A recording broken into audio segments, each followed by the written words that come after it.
Good evening, everybody. Welcome to the final race meeting of the Virtual Motorsport Online TCUK Championship, the end of another campaign here on R Factor 2, and we're at the beautiful Brands Hatch Grand Prix circuit, of course, where the real-world British Touring Car Championship finishes its campaign, and it only feels like 10 minutes ago since they did so in the real world, with Tom Ingram being the champion. Probably should have warned for spoilers, to be honest, but with me, Chaz Draycott, in the commentary box this week, I'm delighted to have with me Paul Jeffrey, my partner in crime for the Motorsport Games this year, the FIA Motorsport Games this year. And Paul, it's been a wonderful time since then, but it already feels like so long ago since we were at Paul Ricard. But a virtual Brands Hatch, I'd say, is just as good, really. Hello, sir. Hello, everybody. Yes, the south of France, beautiful weather conditions, glorious circuit, incredibly entertaining environment, versus my office in Sheffield. Yes, this is a much better place to be, Jazz. But no, thanks very much for the intro, man. Great to be here. Hello, everybody on the big wide world of the internet. And yeah, touring car racing. Me likey, me like. Brands Hatch as well. Not a bad combination to end the year. Not at all. It's going to be a wonderful night of racing. And let's not forget that the championship has already been wrapped up here. Matt Richards is the champion, basically. Dan Kell, unfortunately, not going to be here this evening to be racing with us, which is a big shame, but at the end of the day, we all know that real life comes first when it comes to sim racing. No, and of course, well, might not do, but sim racing always comes first. lack of commitment banned for next season. Oh, that's it. I will not be returning to a box. But still, we were discussing it before we went live that this is going to be a bit of gloves off racing now for these drivers, isn't it? They're just going to be able to go all gung-ho and entertain us for 3 races this evening. Oh, absolutely. I mean, touring car racing, you know all about it in a real and a virtual world. It is get your elbows out. If you come into the pits at the end of the race and you've still got wing mirrors, that you're doing something wrong. But now, this is literally 3 races where you can just celebrate the joy of doing what we do. The drivers are all well-versed in what these cars can do. They're used to each other. They're used to the championship. It's going to be fantastic, man. I absolutely can't wait. And hopefully, to a degree, everybody behaves, and let's not get silly out on the racetrack, but I do expect to see a few smiles and a few tears come that there checkered flag. To be honest with you. But yes, it is going to be a great finale. There are the gorgeous machines that have competed throughout this season. We've had some amazing looking liveries on the grid, and we will continue to do so into this final round. Now, Johannes Lepit in the number 40 Subaru Levorg on the right-hand side there is one of the liveries that really catches my eye. And to be honest with you, he's quite an entertaining bloke because he's just popped into the Discord and said, I don't think words can describe how much I despise the rain, because it is raining here at Brands Hatch for this finale. So a lot of the drivers are going to have to be very careful, particularly those in rear-wheel drive cars as well, Paul, because that's where they really do come up to a disadvantage with getting the traction down out of corners, isn't it? Absolutely. And I think we've said it's the last event of the season, the last 3 races of the season. Brands Hatch Grand Prix is a difficult circuit at the best of times, and with a bit of wet stuff down there, this is going to be a case, Chaz, 100% of survival. It's not about who's going to be quickest. It's not about who can tear away at the front of the field. It's stay on the grey stuff as much as possible, minimise your mistakes, keep out of trouble. If you're not at the sharp end of the grid, come green flag, then just keep out of other people's problems and try and get yourself to the checkered flag. And if you can do that, which is easier said than done, you've got a damn good chance of getting yourself in that kind of like top 6, top 8 kind of region. And I love me some touring cars, but in this kind of field, in rain, you can keep it. I'm not interested. Too hard. Yeah, well, I always say to people, Paul, there's a reason I'm a commentator and not a driver. So here we go then. Look at that, 1,000th of a second between the top 2 spots. Daniel Hurlock in the RSR Astra taking pole position from YouTube's John Munro, as he's known. Ross McGregor, second row, with Matt Richards, newly crowned champion for Airstream Motorsport, I should say. Chris Shepherd and Chris Butcher make it an all Chris row 3. Thomas Vac is on the 4th row alongside Phil Morby, and then behind him 2 teammates from Wilsman Racing. That's Callum Wilson and Jakub Kowalski in 10th position, about 1.5 seconds from the top spot. Dan Hyde next in the Go for the Gap Racing Toyota Corolla. He's alongside Dan Hutt in the Subaru Levorg. Then we have Stefan McCready and Ben Willis in the Drake Racing Machine. Then it's Cam Brewster and Johannes Lepit on row 8. Sam Dowman and Scott Morris round out our field. But 1,000th of a second is, well, that's what's displayed on our side of things. John Munro has actually just messaged me and he said we're actually separated in the sim by 0.001 of a second. Identical times, Paul. And again, just shows us how close touring car racing can be. And we've not even got underway yet. Incredible. Absolutely incredible stuff. And if that's not an early warning sign that we're going to have ourselves a whole load of good fun this afternoon, I don't know what is. I will just say though, Chaz, massive props to you, good sir, for being able to pick out the car models on that screen. Maybe I'm sat too far away from the screen, maybe I'm too old nowadays, but I could not make out what those models were. So good eyeballs there, young Mr. Draycott, showing up the old man here as we're seeing just how wet it is on the racetrack. And make no mistake, look how squirrely that car is under acceleration. These conditions are going to be a massive test for these drivers, aren't they? They really are, and I have to compliment the way that the rain looks in R-Factor 2 as well. The sort of slight dry line behind the car as it carves its way through the water, the reflections on the surface as well, really does look tasty indeed. And you can see the wiper there going absolutely bonkers. I think the only time I've ever seen sort of motors go quicker than that, it was on something in Robot Wars, to be honest. Cam Brewster in a rear-wheel drive car, you can see it trying to break away there. He's going to be gliding his way around, but we've seen a number of season finales at Brands Hatch in the real world British Touring Car Championship that have been affected by rain as well, haven't we? So it's true to form.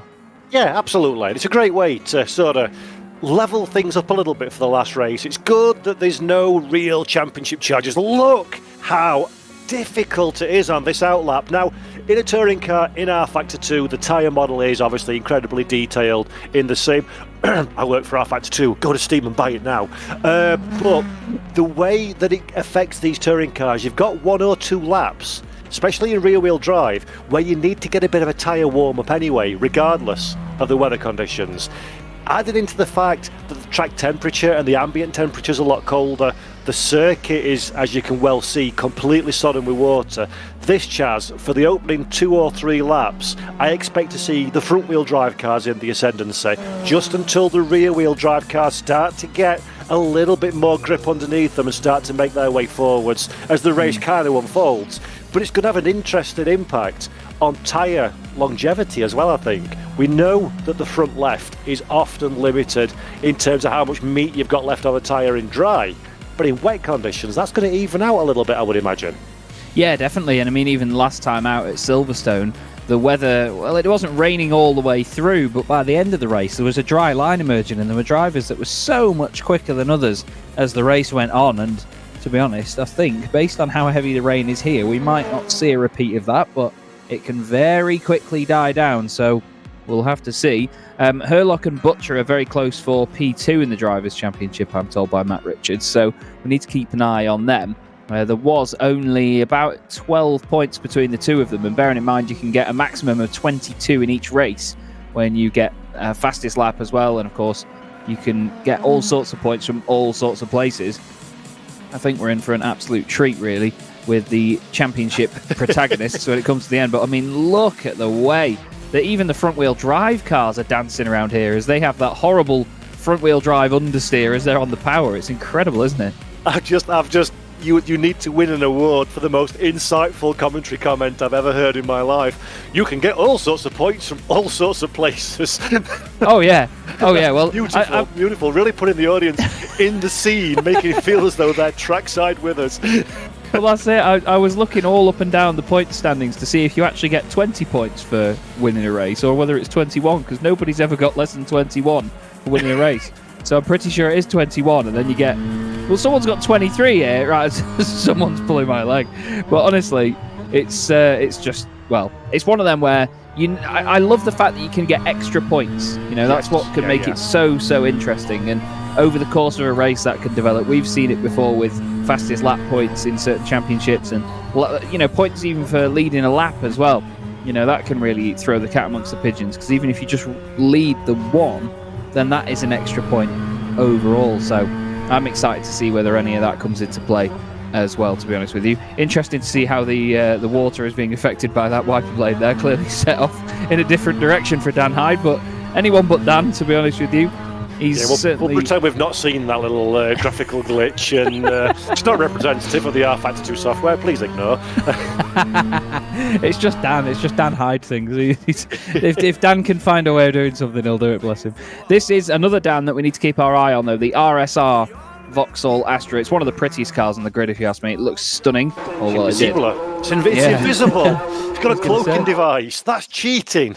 That was pretty. Well, I'll tell you what. It's certainly one way to slide under the radar. There's some more wonderful footage of Paddock Hill Bend, a very terrifying corner. Of course, this is B-roll footage, so this is not the current conditions in the sim, but a lovely shot there of such a menacing corner. I was at Brands Hatch just a couple of weeks ago, and every single time I go there, I can never believe quite how steep that corner is. And the fact that it has remained like that for so long, because that's what we're treated to in the UK, really, Paul, is the fact that we've got so many of these amazing old school circuits, and fundamentally, over the years, they haven't changed that much, to be fair. They still have all their legendary corners, don't they?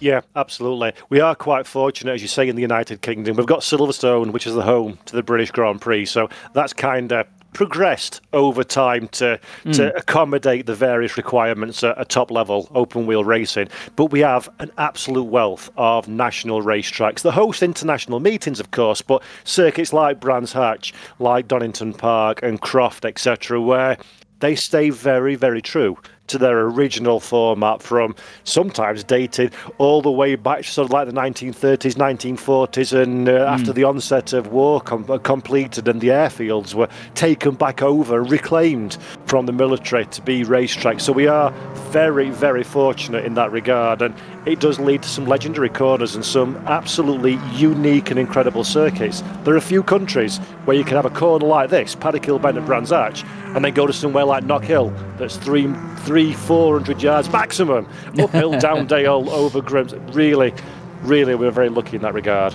We are indeed, absolutely. And to be honest, I think Brands Hatch is one of the finest circuits that our beautiful little island has to offer. We'll quickly run back through the grid. We've got Daniel Hurlock and John Munro on the front row, with Ross McGregor and Matt Richards on row 2. Chris Butcher and Thomas Vack are on row 3. Then it's Phil Morby and Callum Wilson, 7th and 8th. Jakub Kowalski and Dan Hyde round out the top 10. And then on row 6, we have Dan Hutt and Stefan McCready. Ben Willis and Cam Brewster are the two teammates next up in 13th and 14th, with Johannes Leppit alongside Sam Dowman. Chris Shepherd and Scott Morris make up the back of the grid. So now everybody just making their way around on the warm-up lap. The spray is immense as well, and that's another thing that they need to consider, is that it may not be the most prominent thing in the sim sometimes, but to be honest with you, I think it's amazing that the spray is so thick in a sim like this, because a lot of them, they pussyfoot around it a little bit, don't they? You know, they don't want spray to be too much of a thing, because everyone has to think about graphics cards and how hot they're going to get. But to be honest with you, when it does affect visibility as much as it does here, you have to applaud the fact that it is so realistic in that way, because we have the ability in the sim to turn things like that down, and it means that you can see better, but realistically, I don't think you should be able to. It's great that it does affect them so much, isn't it? It is, and it took us long enough, but now the rain spray is rain spray coloured rather than grey, which was massively frustrating as an employee of Studio 397, but we fixed it, and it now actually looks like rain spray, which is great. And yeah, I love me some wet conditions, I must say, and it's like I say, it's a leveller amongst teams, cars and drivers, and it adds a little bit of spice, which is never a bad thing, old chap. Not at all. And we're looking here at Scott Morris in the TR powered by Geeks Energy Subaru Levorg, and he's been around on this formation lap. He's had a bit of a spin up at Sheen Curve, and he's going to make his way now onto his grid spot. And the final spot is taken, and the first race of the night is about to get underway in the VMO TCUK from Brands Hatch Grand Prix circuit. And the revs will rise, as indeed will mine. The front-wheel drive cars struggle off the line, but look at Matt Richards in the BMW from 4th on the grid, straight to the front, through the middle, past John Munro, past Ross McGregor, and of course, past Dan Hurlock. Dan now defending from John Munro, as sideways in the background goes his RSR teammate Thomas Vack, very, very sideways. We look there at Chris Butcher in the THR car, who's made his way up into 5th position now, up towards Druids. Everybody tiptoeing their way up there. The circuit goes away from you very suddenly at the apex, and then you try and get back on the power downhill, and the car's got no grip. Phil Morby there in 6th place in the horrendously liveried Fordota, I think he called it, or the Fordota. It's basically a Toyota Corolla livery that he's done for a Ford Focus. But Butcher now around the outside of Ross McGregor, side by side off Surtees. This is a scary part of the circuit now to be side by side, isn't it, Paul? They've managed to sort it out. Yeah, good, clean start from everybody. That's 18 drivers that can now unpucker their sphincters. We've got through the first few corners in these unbelievably difficult conditions. Coming for a little look round Westfield Bend as well, sideways for one of the Fords in the back of our shot. A few drivers have got their lights ablaze. Not really going to make any difference in these conditions, but it's more to put the scarers on the car in front of you. Just let you know that you are charging forward. Ben Willis down in 14th position, still trying to get heat in the tyres of that rear-wheel drive machine, as we mentioned at the top of the show. There's a yellow flag charge in Sector 2. Somebody, there we go, has gone to say hello to the green grass, but we'll get back again without too much harm or foul. Yeah, Callum Wilson having a bit of an issue in the Infinity, unfortunately. Aidan Millward is in the Discord, and he's one of the stewards for this championship, and he's just messaged in the chat saying, Matt, that start was absolutely disgusting. You are disqualified for being Colin Turkington. And it was honestly a very disgusting start indeed. It actually reminds me, I'm not sure if you remember, Paul, I know your BTCC knowledge is very strong though, Stephen Jelly got an incredible start a few years ago as well. Well, that's not the best start for John Munro. He's off into the gravel and back on again.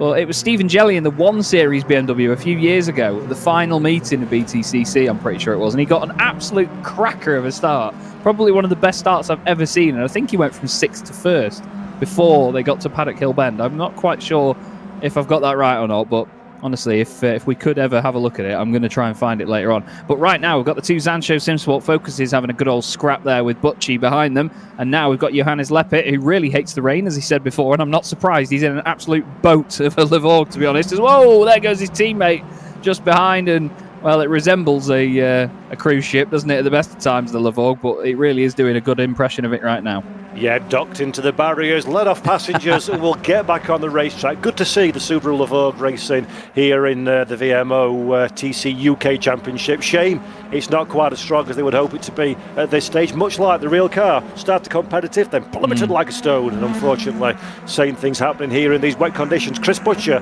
4th position, so far having a good drive. And again, I said at the start of the show, I expect the rear-wheel drive cars to take a little while to come into the road. Matt Richards making me a complete and utter liar on that one. Got to the front of the grid, as you would expect from a rear-wheel drive. They're lightning off of the line, and he seems to be quite comfortable ahead of Dan Hurlock at this moment in time. Half a second advantage, but crucially, clean track in front of him.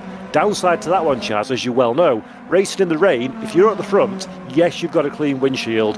Yes, you can see where you're going, but you're the first one into the conditions as well. As the second place man, all you need to do is mirror it, and you've got that safety net. So, difficult position for Richards to be in, but the longer he holds on, the more that BMW will start to come on song, and the more comfortable he'll become.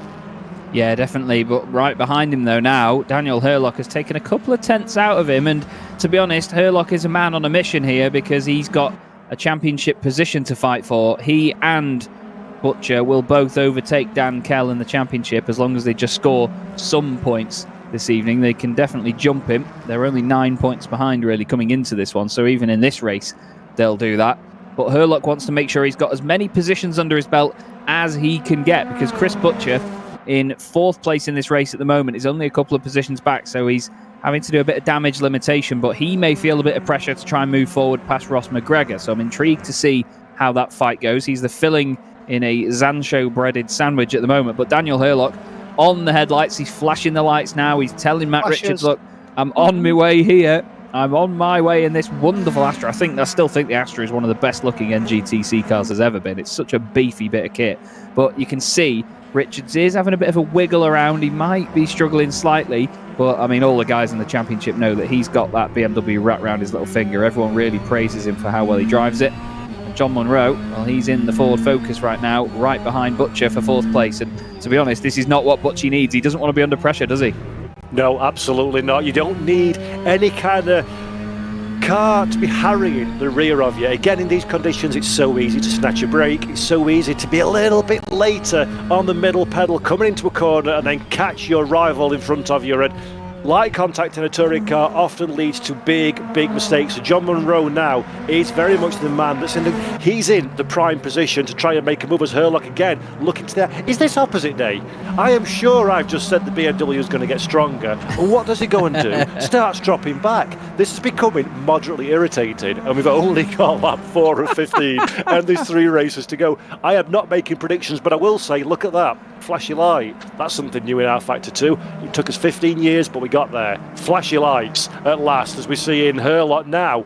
That car looks so much stronger than the BMW. Look how he can get it into the corner. So much tighter. The BMW's flirting with the outside of the racetrack, scrabbling for grip. He can't apply too much lock, can Richards, otherwise the rear's going to try and overtake it. There you see, sideways through the corner, but Herlock much more stable, the nose much more positive, the rear much more planted as well. That allows him to get onto the throttle earlier. That allows him to take a tighter corner as well. And it all compounds and adds extra benefit. Dan Herlock is looking like a man that's going to be making an overtake in the next couple of moments if he's not too careful. Richards under all the pressure in the world, which means, Chaz, he'll take a 10-second lead in the next 5 minutes because I just said that. Yeah, that's it. It is almost like a commentator's curse, but sort of like a reverse psychology. No, it's an idiot's observation is what I call it. It's not a commentator's curse. It's someone that talks a lot with no knowledge. That's me.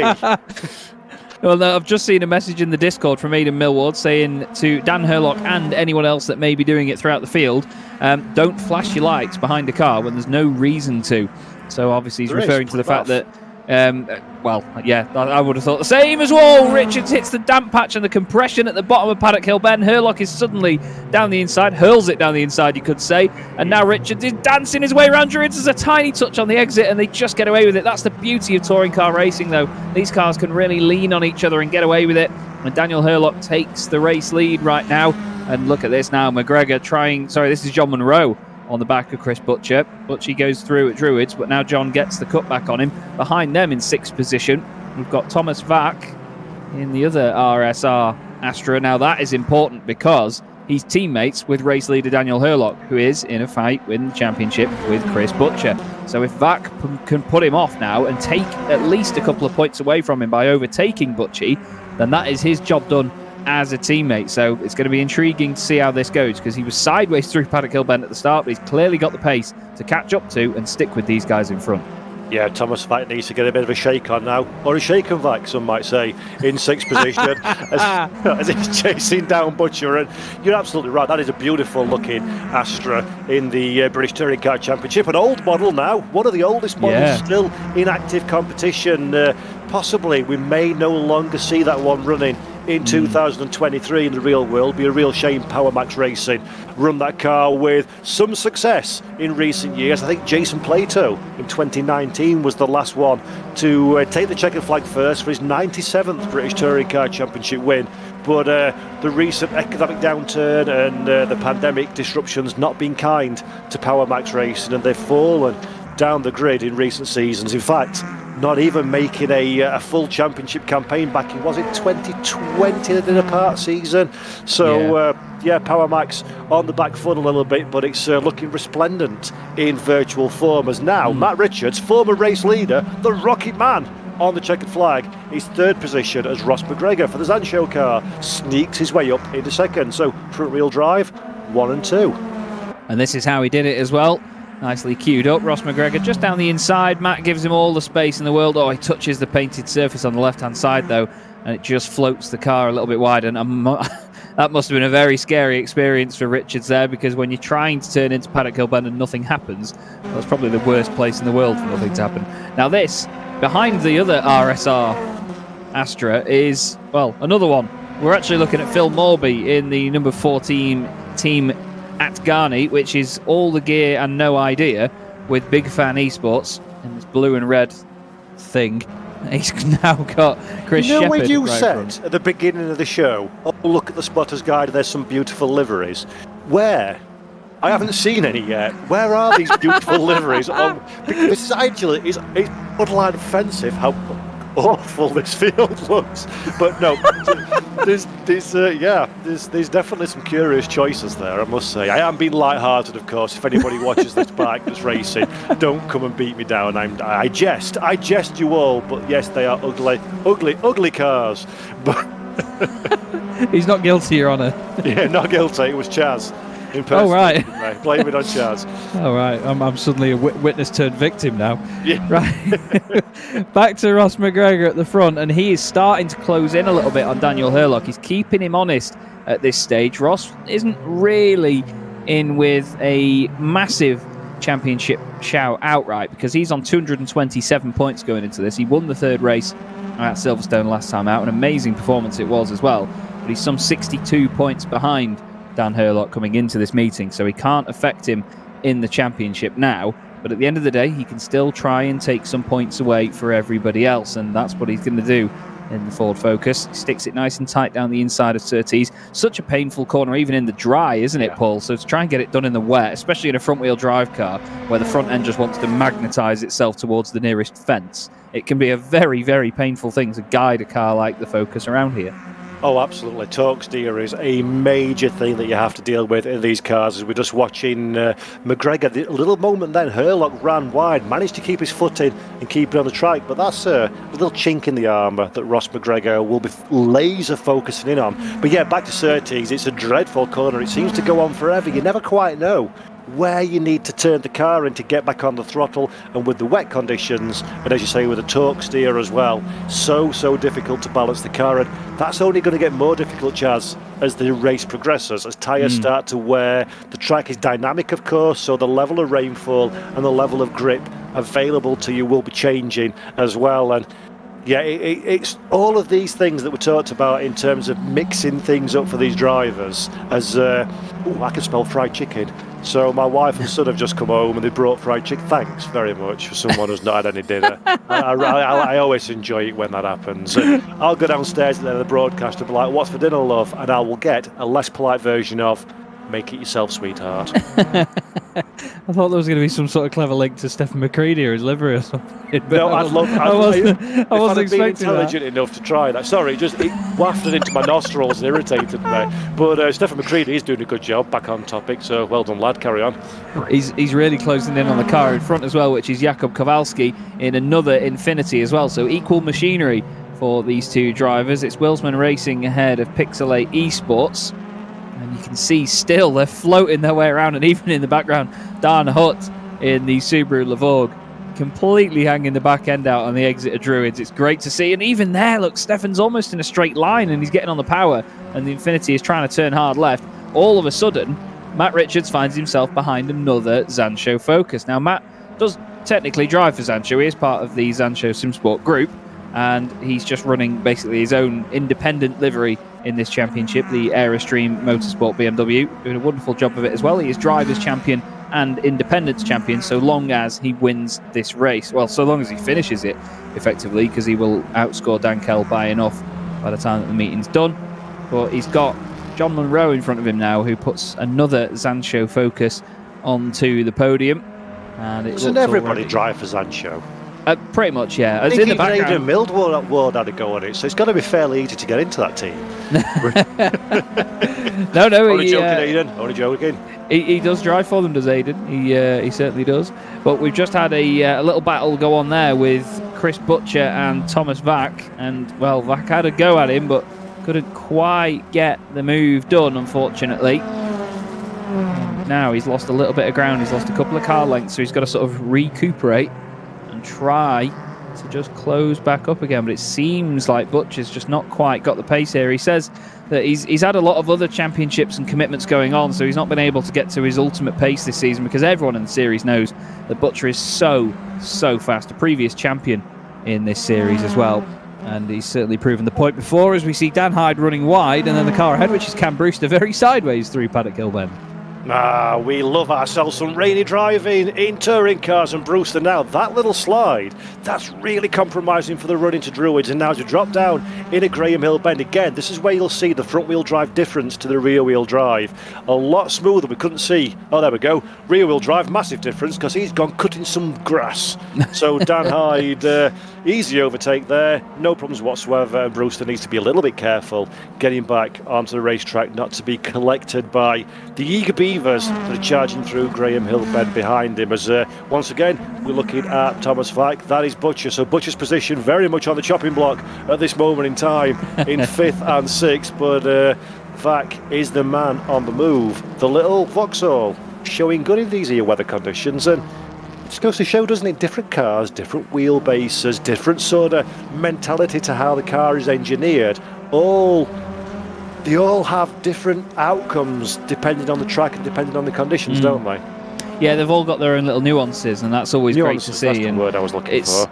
It's not like it's just a copy and paste job underneath of the same car, and that's what we love about this. You know, every car has its own physics and its own behaviour, and to see that even in different conditions at all the different circuits, like you say very rightly, Paul, it's just wonderful. Really is it's very natural to watch as a motorsport fan. You know, we're here to simulate real racing at the end of the day, and when they do it so well, it's just a joy to watch it, and it just makes you feel like you are watching real racing. And everyone always says, and Jimmy Broadbent famously said during lockdown, of course, that the cars may not be real, but the racing is.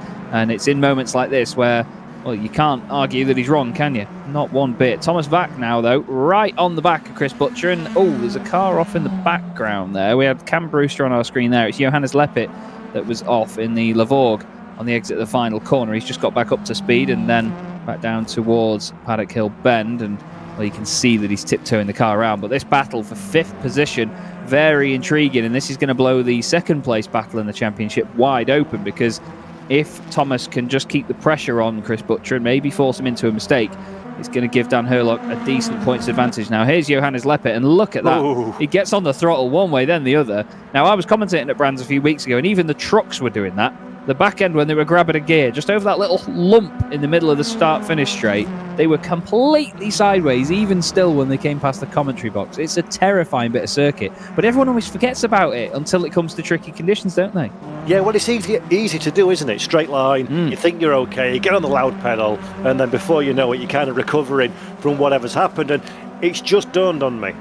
The Butcher car, I'm trying to think, that livery rings a bell from somewhere. That's very DTM-esque, isn't it? Where the Opel used to race. That's where it reminds me. It kind of like accentuates the flared arches, the little blue flashings as well. So I do like that one, actually. That looks really, really quite nice indeed. And speaking of Butcher, he does seem to have dug around and found a little bit of lap time. I'd love to say that I could find the live timing link for this broadcast, but I can't, so I have to go on what I'm seeing on track. And it does seem like Butcher's starting to eke out a couple of yards advantage over Vack behind. So that'll be interesting to see if that's purely a case of circumstances. Are they going to catch up to the back of Richards and he's going to act as the cork in the bottle, or is Thomas Vack just biding his time a little bit, dropping back in order to close back up again? And in fact, Chaz, once again, because let's just make Paul look like an idiot today, as soon as I say that one, Vack closes right up to the back of Butcher once again,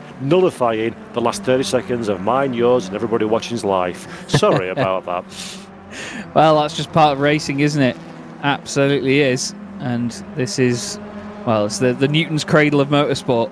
It goes one way, then the other, very, very quickly, and much to our disappointment sometimes when we can see a battle in developing and then suddenly it disappears and fizzles out very quickly. But no, it's very much a trio at this point, though, I'd say, because Richards, as you see, trying to get the traction down on the exit of Sterling's, all over the grass and all over the curb, wobbling it around, and suddenly this is going to become a very difficult mental battle for Chris Butcher, because he's going to be catching the BMW thinking this is going to be a good one. I can beat him now, I can overtake him. He's having a bit of a struggle, but at the same time he cannot forget that he has Thomas Vack right behind him in his mirrors, and it's the worst case scenario to be in, isn't it, when you're trying to attack somebody while having to worry about defending as well. Tell you what, though, that Richards BMW looks absolutely disgusting in these conditions. Absolute seesawing away at the wheel. Look at, he's never pointing in a straight line at any given time. You can see the rooster tails of spray coming back off the rear. Watch him now, coming through Graham Hill Bend. Armfuls are opposite lock. You've got to be careful on that painted curb as well. There's even less grip on there than there is on the tarmac. And Richards hemorrhaging lap time at this moment in time. The car is 1 millimetre away from some kind of mother and father of a shunt into the barriers. And if I was Butcher behind or Vac behind him, I'd be more concerned about collecting that BMW when it recovers from whatever crash it's having than trying to find a way past. And Matt Richards really showing all of the skill that we've seen this season just to keep that damn thing on the racetrack, never mind in front of his rivals. And if I was Matt Richards looking for that Independence crown, looking for that race finish, I'd be minded at this stage to maybe even think about letting these two guys past. Least something like that happens and you go all slidey and then get caught up in a bit of a shunt. So Richards, unenviable position to find himself in at this moment in time, and that BMW is not having a fun time at all. No, it really isn't. It's absolutely sideways everywhere. But this is the thing. Matt Richards knows how to guide this car sideways, and he has shown us that all season. There's so many people within the Discord that all say, I don't know how Matt drives that car like that. He's learned it so well. He's mastered it. But he's a really good drifter over on another sim as well. I don't want to offend you, Paul, so I'm not going to mention it. But he's a very good drifter. There is only our factor. He's a very good drifter, though, is Matt Richards. And anyone that has him on their social media will know that he posts quite a few stories and videos and all sorts of some of his drifting sessions, and it is very impressive, I have to say. And I know that he used to do quite a lot of it. I'm pretty sure he still does as well, on a Formula rim as well, so it's not even on a completely round wheel, and that's the most bonkers thing. But still, this trio is together for 4th, 5th and 6th. Matt Richards, Chris Butcher and Thomas Vac. But this is your race leader, Daniel Hurlock. Only a couple of laps left to go. He's got a comfortable 1.3 second margin, nearly 1.4 over John Munro. But let's not forget, actually, John Munro has overtaken Ross McGregor throughout this race. So he's sort of relinquished his position to say to John, right, go fetch, get him, go chase him down, Shep. And to be honest, he's made a lot of ground if you consider the fact he was a few seconds behind McGregor before. If John keeps this pace up, the last couple of laps could be very interesting. Although I say that, McGregor did a personal... No, he didn't do a purple lap last time around, but Richards is at a purple sector 2. There we go. Where are you finding this information, Chaz? Ping me on Discord. I've sent you a link. I've sent you a link to it. Oh, superb. And so Chris Butcher, still pretending that he's driving in the Andros Trophy, has managed to kind of like arrest that slide somewhat now. So he's not quite under immediate pressure. If you're Chris Butcher, what do you do? Are you happy with 5th position and concentrate on what's happening behind and see if any gifts come your way, or do you just give it everything at this stage and try and put pressure on the BMW in front, but put yourself in that risk area? Ooh, there we go again, slidey. Well, I think in these conditions it's hard to give it everything because you might just compromise yourself as Butcher goes down the inside of Richards. There is contact. I think the gap was there. Butcher certainly manufactured one. Richards is now back down the inside and they're side by side into Graham Hill Bend. Butcher's going to try and get the cut back here. Look at that, he's on the throttle early. Matt can't get on it as early, sideways. Chris backs out of it to make sure he doesn't go into the side of the BMW. It may be a 5-door, but he could very quickly make it a 3-door. As now we go on to the front bumper, well, we go on the roof, sorry, of the Astra, and I'm sure that right behind us, Thomas Vac is going to be there as well. Fantastic chase now down Pilgrim's Drop, an iconic piece of racing circuit. You can see the spray and the cars up ahead. That's Ross McGregor. He's a few seconds clear of this lot now. But Chris Butcher, well, he's just watching this BMW dance around in the rain. I have to bring your attention as well to the lead battle, which is now just under a second between Dan Hurlock and John Munro. It's flirting around sort of 8 to 9 tenths of a second. And there you see it in the bottom right of your screen. Thank God for picture-in-picture, and thank God for Mike Yao. He's a wonderful man. But we have this great pair of battles on our screen now. But again, because Vac has got 2 cars in front of him, the spray at certain points is a lot thicker than you'd imagine, isn't it? Yeah, it really is. The camera doesn't do it justice, I think, on this screen. It's a lot stronger when you're actually in cockpit in the race itself. And I'm interested now, as you say, the Hurlock-Munro fight in the picture-in-picture in the bottom right-hand corner of your screen. Is this what we were talking about, Chaz? Is this tyre drop-off? And you see Munro maybe has got slightly better conditioned tyres than Hurlock has coming into this final lap. And these three have basically got no tyres whatsoever. Everybody's slipping and sliding. This is where... This is like NASCAR, isn't it? The first 14 laps are just positioning. This is the one that counts. Yeah, absolutely. And at the end of the day, you can get points for leading laps and so on in certain championships, but none of them really matter if you don't take the win at the end. There is one lap that's the most important one to lead, as we say, and John Munro wants to make sure that he is the first man across the line now, regardless of how many laps Dan Herlock has led up to this point. This battle is going to come right down to the wire. It was 1.2 seconds, 1.3 seconds not too long ago, but now it's less than 3/4 of a second. Slipstream's not going to be humongous between these two cars as well, so that's not really going to be something that John can use to his advantage through Westfield once more. But look, he's really attacking it. You can just see it in the way that they're driving as well. Herlock is sort of guiding the car home. John's just going all gung-ho to try and get a position. A few more corners to go now, Paul. And some lap traffic in front as well. There we go, lap traffic. Goes and says hello to the barriers. That's that one sorted out, although John Munro has a little bit of a code brown as he comes back on the racetrack. And it's all over and done with, Chaz. Over to you to do the shouty-shouties as they cross the line. Well, he took a race victory last time out as well when we were at the very, very wonderful... No, he didn't. Shut up, Chaz. He took 2 second places at Silverstone. I thought it was in, but it wasn't. Dan Herlock, though, flashes the lights, takes the win at Brands Hatch, and he needs that for second in the championship. He will be a very happy boy. Matt Richards decimates Butcher and Vac on the final lap. Butcher comes home in 5th place. Vac is 6th, but it's McGregor and Munro who complete the podium. A wonderful Scottish Zancho pairing on the podium here at Brands Hatch. And now we watch Dan Hutt, who is all over the back of Dan Hyde in front in the Go for the Gap Racing Toyota Corolla. The two of them, as you can see, both really struggling in their own way around Stirling's Bend in towards Clearways. Now, Paul, does he go for it? Oh, why not? It's last lap sunshine. Have a go. Too far back on this occasion. But maybe a little kiss, a touring car kiss through the final corner.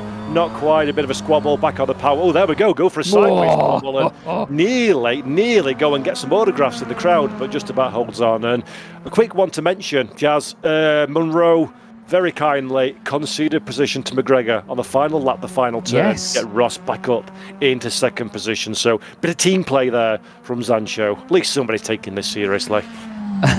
Well, certainly not us two. I was going to say, I was that focused on the fact that I got it wrong that Daniel Herlock won a race at Silverstone that I didn't even realise that I saw John had slowed down, but it didn't cross my mind that what he was doing. So nicely picked up. Assuming he's done that one, he's not just dropped it in the final corner. I think he did look as though he was under control, and it was a deliberate ploy to exchange positions there. Yeah, he did a very good job of it indeed. It was a wonderful, wonderful manoeuvre, and that's what team play is all about, isn't it? At the end of the day, the two of them doing very, very well together throughout that race. They didn't quite have the start they would have wanted, but they recovered. Johannes Leppit does finish the race despite his massive hatred of wet weather and instantly flings the car back to the garage, gets under as much cover as possible. And, well, that is that is just how you do it.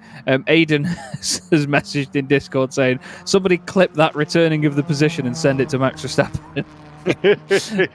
I like that. To be honest, I'm actually a bit fed up of everybody sharing the whole Lewis and Valtteri thing at Hungary, saying, look, this is how you do it. It's just one of them things that people aren't dropping. Anyway, we'll gloss over that because touring cars way more fun than Formula One. Exactly. So, yeah. Always. Absolutely. There is your race result, and Daniel Herlock wins the race by 4 seconds over Ross McGregor. John Munro relinquishes the position to his teammate and finishes in third. Matt Richards holds on to fourth place after the pressure from Chris Butcher and Thomas Vac. And I tell you what, hats off to Chris Butcher as well for holding fifth. What a race he had. Chris Shepherd finished seventh ahead of Phil Morby in eighth, with Dan Hyde and Dan Hutt rounding out the top 10.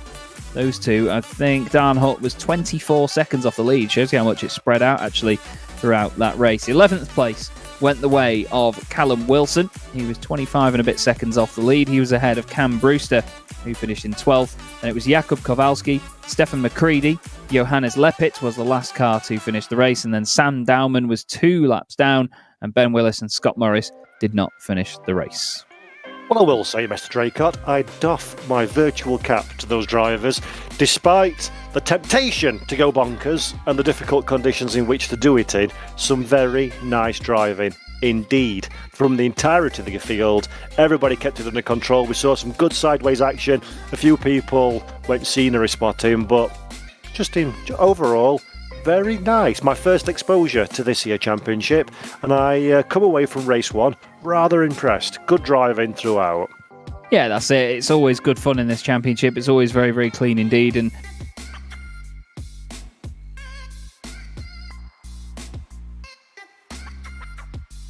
oh, Jazz, we've lost you. Jazz Raycar, where far art thou, young man? He's unplugged his microphone, ladies and gents. Right. Oh. We'll be back in a few moments' time while Jazz unplugs and replugs things back in. Back again in 10 minutes for race 2, round 10, Brands Hatch Grand Prix of the TCUK 2022 Championship. See you in a moment. Don't go anywhere.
Looking sexy, looking fly. Come on, baby, dry your eyes.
Hello again, everybody. Welcome back to the VMO TCUK Championship finale here at Brands Hatch on the wonderful R Factor 2. Chaz Draycott and Paul Jeffrey here in the commentary box with the wonderful Mike Yao on production as well. And well, boys, we've had a wonderful first race tonight in very tricky conditions, but it's looking a little bit better now, Paul, to be honest. And I think the guys are maybe not going to have such a bad time with this one. Yeah, there's still a bit of rainfall in the air, it seems. You can see the puddle just past the start-finish straight there. Start-finish line, sorry, is twinkling away as the wet stuff falls from that there sky.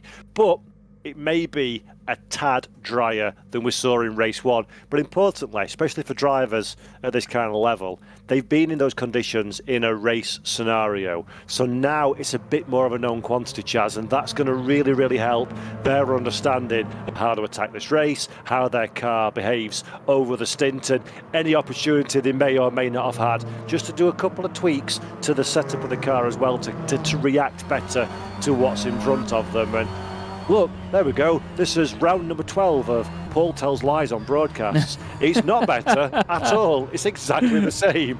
He's throwing it down in Kent, which is, yeah, I'm going to stop observing things. In fact, I'm going to stop commentating altogether. Chaz, over to you. Well, it rains a lot in Kent, I've been told. It rained every time I've been there for the last few times. But yes, we still have very tricky conditions out there then, and the grid is the same as it was for the first race result. Basically, it's the same. The grid is based on race one's result. There you go. Get it out, Chaz. Daniel Hurlock then on pole position. Ross McGregor alongside him on the front row. John Munro and Matt Richards make up row 2. Chris Butcher and Thomas Vack are 5th and 6th. 7th place is going to be Chris Shepherd with Phil Morby in 8th. Dan Hyde is going to be 9th ahead of Dan Hutt in 10th position. Callum Wilson 11th with Cam Brewster alongside him. Then we have Jakob Kowalski and Stefan McCready on row 7. Next up is Johannes Lepit in 15th position. Sam Dowman is 16th, and Ben Willis will round out the field. Series admin as well, so definitely no bias here. Apologies for the little connection issue I had before. During the break, I consulted my partner onto why, because usually it's her fault.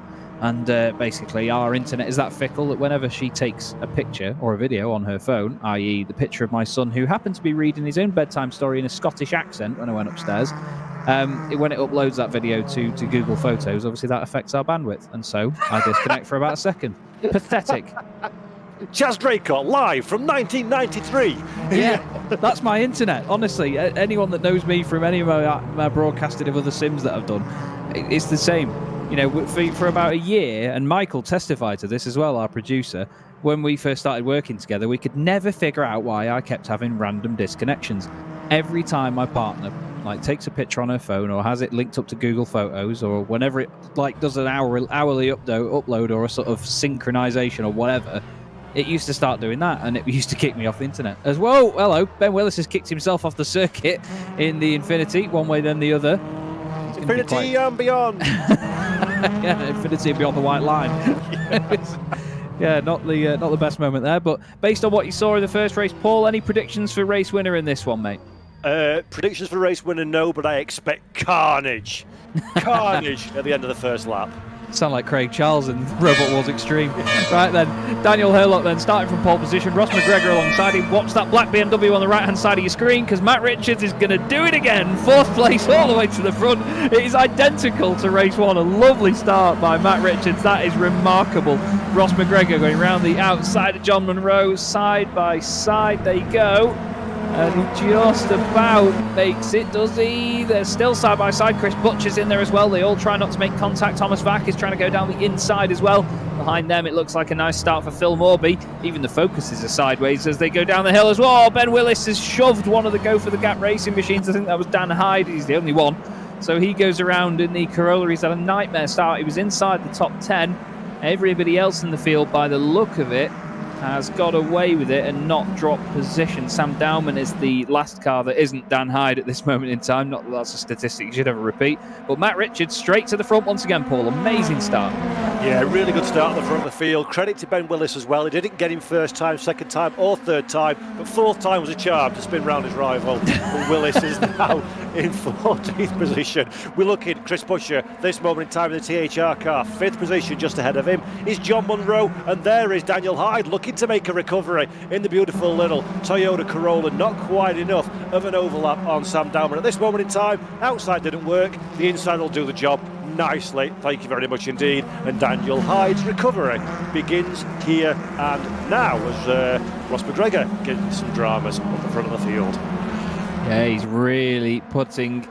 Well, no, I was going to say he's putting Herlock under pressure, but it's the other way around, isn't it? Herlock is putting him under pressure, and even there, through clearways, you can see those Ford Focuses dancing sideways, just floating the rear end around the last corner, and, well, just about gets away with it. And Ross McGregor actually makes up a few car lengths down the start-finish straight. Here's Chris Butcher in 5th place, as he was for pretty much all of that first race. He's going to be hoping that he can move forward in this one. He's got John Munro right in front of him. John going this way and that way. Chris trying to dance around on the gearbox, or well, it wouldn't be the gearbox, would it? And the Focus is front-wheel drive, so shut up, Chaz. Again, this is what you're on about before, Paul. Someone talking with no knowledge. But I'm so used to saying that they're dancing around on the gearbox with like open wheel cars and GT cars and things, but of course it would be at the front of the Focus, so hopefully he's not dancing around the gearbox. Well, it's a Ford, so he's dancing around on the really cheap plastic trim that falls off when you don't touch it. That's the way you can look at it. He's dancing around on the really cost-effective one-size-fits-every car in their model range plastic. There you go. I remember seeing a car sticker once on someone's modified Renault, I think it was, and it said, "What do you mean snap on? It's French, so it's snap off." Just brilliant. Here's Dan Hutt. Hopefully this car doesn't snap off the road, but he's in 12th position at the moment, and it is like guiding a cruise ship round. Oh, well, then again, it could be worse. It could be in the Infinity in the background, just dancing its way off the circuit. But Dan Hutt, car 99, chasing down Stefan McCready in front, the number 17 Infinity. Both of them clip the grass on the exit of Westfield. That's brave. Now they go up towards Sheen Curve. Sheen is such a horrible, scary corner in the dry, isn't it? Because of the way that it suddenly has this sort of dip in the middle of it, and it flattens out as you get to the apex, and then suddenly it's all bumpy again on the exit. It's very odd, isn't it? Basically every corner of Brands Hatch Grand Prix circuit is a nightmare in a touring car. But I will say, Hutt at this moment in time, taking some real liberties with the curb. It seems like that Subaru really is comfortable riding the curves at this stage in the race. Now, whether he's got the car set up a little bit softer than some of his rivals, which of course you want in wet conditions, you want a soft car, you want a compliant car, as though it kind of massages the road around it. But Dan Hutt, really, I mean, that's a little bit too dramatic, I think. It's got a bit of a snap coming out of the turn, but it does seem like that Subaru, when it's facing the right direction, when it's not kissing the barriers, seems relatively confident and content in these conditions, which is not good news at all for McCready, who's under all the pressure in the world in that very skittish Infinity ahead. Yeah, a lot of these cars still showing us that they can behave differently, even in tricky conditions as well, but both of these two rear-wheel drive floating in their own way. It is a real shame that the Levorg didn't stay as competitive for as many years as we would have hoped it did. I mean, it was amazing when it really got into its own with Turkington and Plato, and then, of course, went on to a championship in the hands of Ash Sutton, and then in its later life it just seemed like they were struggling absolutely everywhere with that car. It was all about the sort of the way that the weight was spread out across the car, wasn't it? The weight distribution and the way that it had ride height that nobody else could really match for the length of it, and so on. And it was just one of those anomalies that really works, like the old Volvo 850 estates, and even the lesser spotted Honda Civic estate that raced in the British Touring Car Championship with Team Dynamics. A lot of people forget that that car ever existed, and that was only for a season, wasn't it, that they had that car? It was kind of like blink and you miss it, which I thought was a real sort of own goal, a bit of a miss, that one. So if you're gonna go for something obscure, which clearly is a marketing decision, but it was still pretty competitive. Just doing it for 1 year and all that learning, and then throw that away to start again, felt like a bit of a pity at the time. Yeah, it's a bit of a strange one, isn't it? But we often do see teams do that, and you wonder what the long-term game was, to be honest. Marketing dollars. Well, that's it. Another interesting one. I know there's a race going on at the moment, but you've got me excited now about touring cars. The Peugeot 308. Do you remember the orange one? God. Who thought that was a good idea?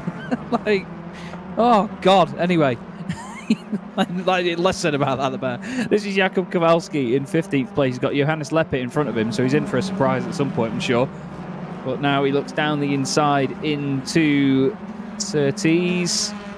Nice and tidy stuff. And again, just highlights how fair and tidy the racing is, as you mentioned before, Paul. Yeah, the driving standards have been incredible, actually. I mean, anybody who's kind of watching this broadcast that isn't familiar with the world of virtual motorsports or doesn't understand particularly what it's like to race competitively in R-Factor 2 in these conditions, in these kind of cars, it is so incredibly difficult to keep the car on the track, to be well aware of where you are in relation to others around you, to give them racing room. The car's wanting to understeer, then oversteer, then power oversteer, all at the same time usually. It is so hard to run in close proximity, and for Jakub Kowalski as well, almost difficult to run all on his Jack Jones. So massive credit to every one of these drivers for putting on such a professional looking show. And don't forget, it's the last race of the season as well, so a lot of these guys and gals are going out there with absolutely nothing to win or lose apart from having themselves a jolly good time.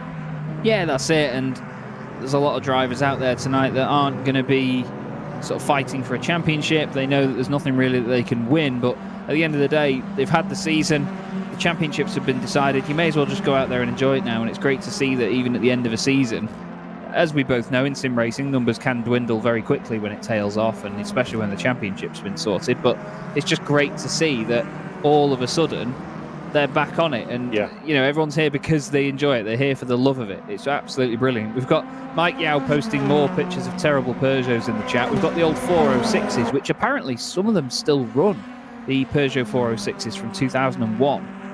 Really, they didn't even run when they were when they were in period. They didn't run for more than a 25-minute race, but they were quite. There's something. I have an attraction to things that aren't nice looking in racing. Oh, that's why we got on so well then. Yeah, exactly. I like that car because it's so foul. There was just something about it. I hated that particular rule set, the BTC rule set, which didn't help itself because it came in immediately after Super Touring. So they had something awesome. They stopped doing something awesome and brought something dog poo on stream, which feels kind of bizarre. It's like having a steak, the most delicious steak in the world, and then for your next meal having off-brand fish fingers.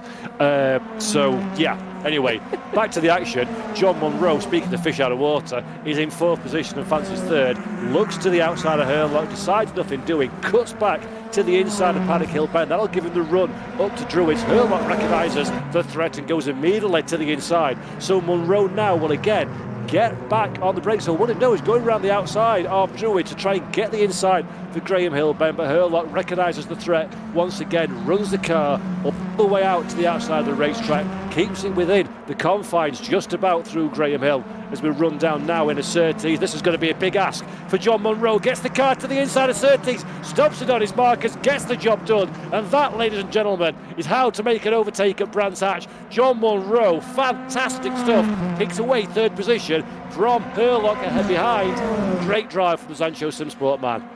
Yeah, that was beautiful. Really beautiful move there by John Munro, and that's exactly what you want to see. Hard racing, and, well, he has to get on with it and make a send. And to be honest, it's those moments that can change a championship and really throw things up in the air, not just for yourself, but any other drivers involved. And, well, it's just, you've got to have the guts to go and do it, especially in dry conditions, but even here in wet conditions as well. That was very, very gutsy stuff, and again, shows the talent level at the front end of this field, doesn't it? Speaking of talent, Mike Yau's managed to find an even uglier touring car Peugeot. That was the one I meant. That was the one that was after the 307. When you first said it, I'm like, yeah, it's bad, but it wasn't. It's not noteworthy bad. But yeah, that one is. That is pooper scooper. That is. In fact, I have cleaned the cat litter with things that are more attractive than that there Peugeot. Unfortunately, the 307, not nice in its resplendent Halfords colours. But anyway, Matt Richards has decided the pit lane is going to be his friend for a while. Gets the car up on the jacks. Is that some new boots that he's putting on that one, or something has gone a little bit awry? But whatever's happened, Matt Richards now wave goodbye to a decent finishing position in this race. Real shame to not see the theatrics of the BMW going sideways. Yeah, to be honest with you, I absolutely love the word awry. Yes. That's what I picked up out of that. But yeah, it's interesting to see Matt sat there in the pits, but albeit a little bit unfortunate to see him sort of out of the battle. We've got a fantastic scrap going on here, though. This is the 444 of Callum Wilson, Cam Brewster just behind him, and then, of course, there, McCready with them as well. Great battle going on with Morby all at the front. Whenever I see Cameron Brewster's name, though, I can't help but think of Terminator 3. Where anyway, blah, Captain Brewster. That was a scarily good impression of us. Like, get the job, I'll do it. He knew that if you're from Sheffield, you can do a fantastic accent. Yeah, but anyway. Speaking of which, Brewster on the inside. That sounded like Toto Wolff. So let's move on.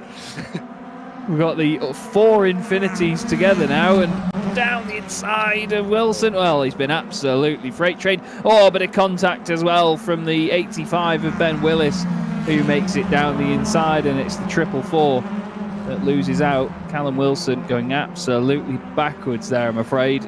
And that's all it can take, though, when you're in a train like that. If you get offline or you get pushed out wide somewhere and someone makes a move on you, all of a sudden you find yourself losing not just 1, 2, 3, 4 places in that moment. But Ross McGregor now leading this race with John Munro, Dan Hurlock, Chris Butcher and Thomas Bach inside the top 5. And it's looking, well, we're only just over the halfway point, but we're looking at a potential Zancho 1-2 here. Cam Brewster now turns his attention to Phil Morby in the focus in front, and it's looking like it's not as bad as it was before conditions-wise, but then again, watch that shot back once more and then tell me again, because all of those Infinities were sideways, but they still have that rear-wheel drive advantage, it seems, off the corner, don't they? Yeah, there's a little bit less standing water than we saw in race 1. The Rooster Taylor spray is much more discreet than we saw in the first race now, which is going to start to come to the rear-wheel drive cars as we're seeing Cam Brewster once again on the attack, looking to the outside. This is not where you need to be for the run down the dip on the Grand Prix circuit. He's going to concede that potential overtaking manoeuvre, get the car back to the inside. Let's have a look just how well the rear-wheel drive cars can get their power down. Yes, much more stable than we saw in the first race for the rear-wheel drive Infinity. So now the conditions are starting to come to the rear-driven cars. But again, that then makes a bit of a question mark, doesn't it, Chaz, about tyre wear? If you had an easier time of it last time out in the wetter conditions, now are they going to start burning their tyres up much more as Brewster around the outside of Sterling's? Great opportunity this for Brewster, gets the deal done before we even get into Clark Curve. Good move, and now the Toyota getting swallowed up by the pack behind.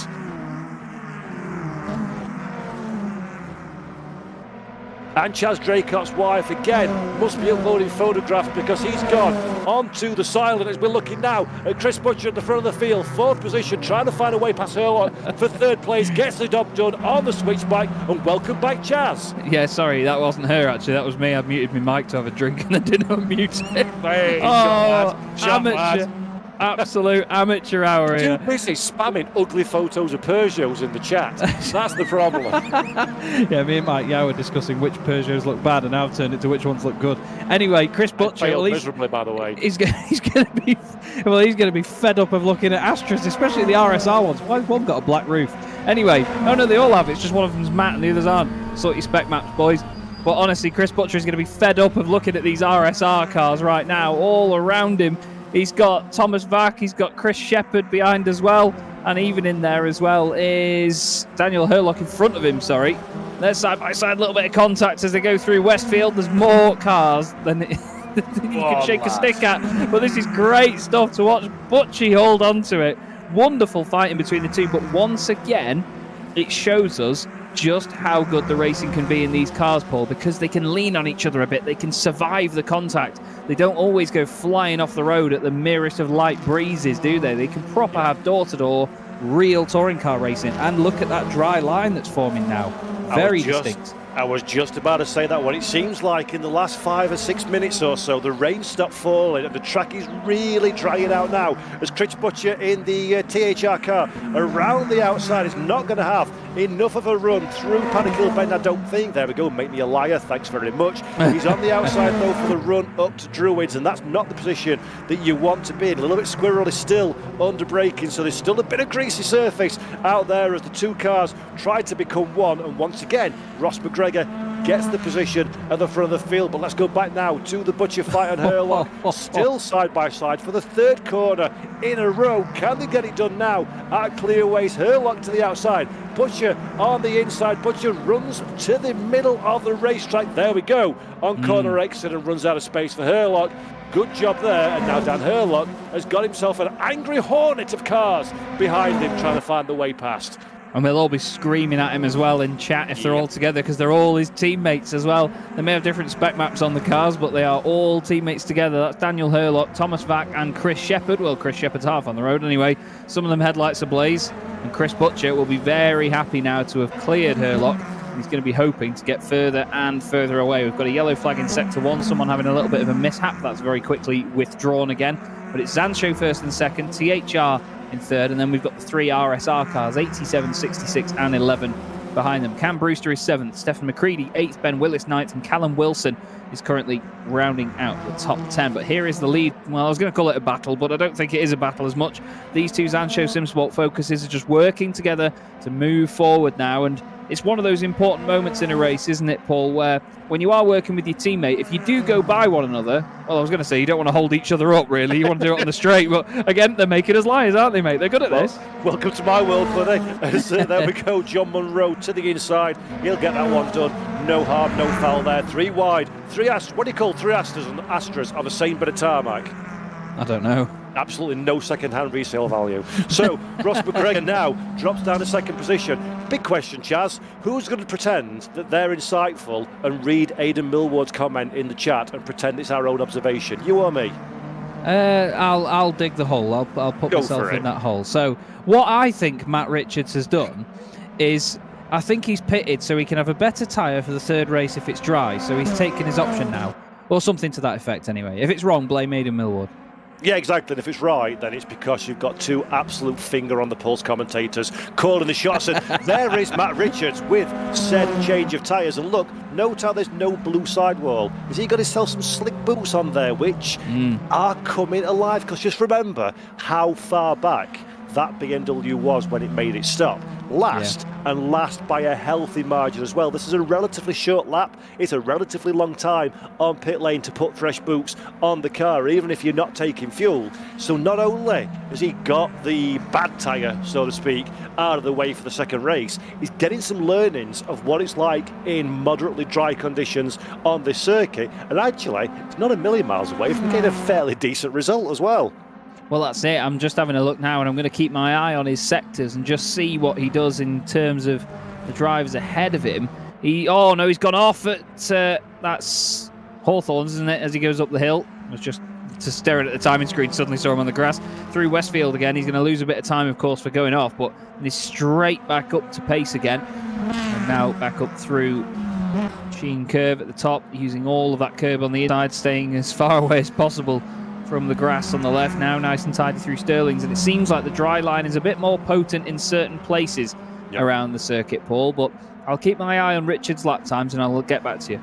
And it requires a special skill set as well in these conditions. When you see the dry line on the slick tyres, on that dry line, the tram tracks, so to speak, there is a ton of grip. Step away from that, even by a couple of inches. Run a little bit deep into the corner, turn in too early or too late. Get too early on the throttle and run off that ideal line.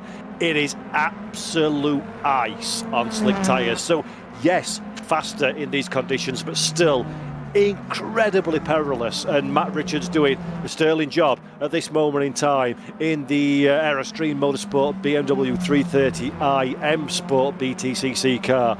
Can he do enough to continue his progress up from 14th position? That's going to be a big ask with just 3 laps left on the clock. But more importantly, it's not about this race, as Chaz said. It's not about the here and now. It's about the third and final race. The final race of this round and the final race of this championship, and Matt Richards is looking to go big and get a solid result to wrap up what has been a sensational campaign for the BMW driver.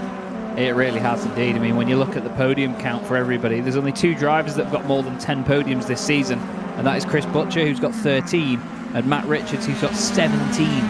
But then even when you look at race wins, only 2 drivers have got more than 2 victories so far this year. John Munro has 3 to his name. Matt Richards has 7.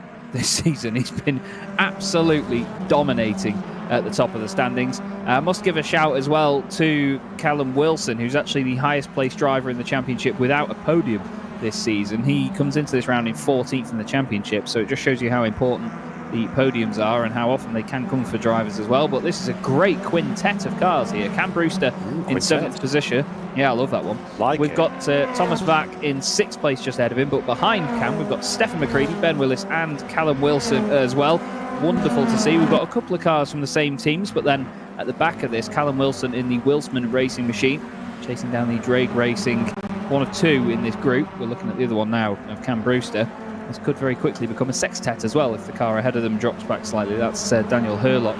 And it's interesting to see that despite those three teammate Astras being stuck together earlier, Paul, they're actually a bit more spread out now. Yeah, so again, these are the kind of pros and cons of racing in packs, aren't they? When you have a little battle, when you have a little fight, it's very easy to win or lose time. And when you're fighting like this, 1, 2, 3, 4, 5 cars all squabbling for the same bit of tarmac, you're concentrating on dealing with the traffic around you rather than trying to get the ultimate lap time. So it's so easy, if you're the front car, I'm saying it's easy, to break away from the chasing pack. And Cameron Brewster now fancies his chances for the run down in to Paddock Hill Bend. The Infinity, the rear wheel drive Infinity, will be better off of the corners, but the front wheel drive car, provided the Vauxhall has looked after his tyres, should be better on turning. So the Infinity to the outside line, trying to use that extra grip, trying to use that extra acceleration to his advantage, but doesn't have enough real estate in which to work from, and that allows yet another Infinity just behind Cameron Brewster to find a way past. That is of course Stefan McCreadie in 8th position, as again side by side, but you know as well as I do, Chaz, the outside line not always the easiest place to find a way past one of your rivals.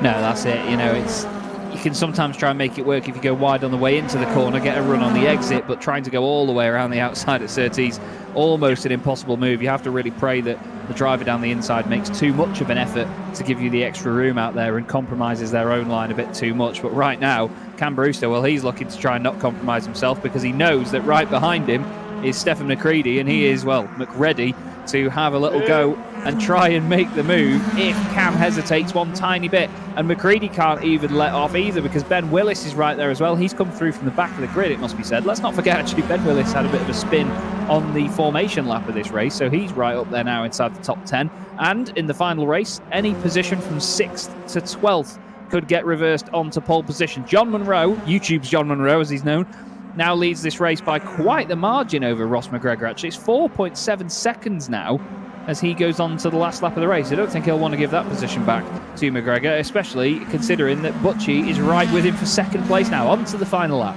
Yep, so final lap for our race leaders in this little battle now. If you're Cameron Brewster, the car's looking quick at this stage, and if you were the team manager, Cameron Brewster, would you be on the radio saying, "Lad, do it now," when it comes to that overtake? I'm sure you would be, but he actually seems to be more defending now as the two Astras come together at the front of this little battle pack.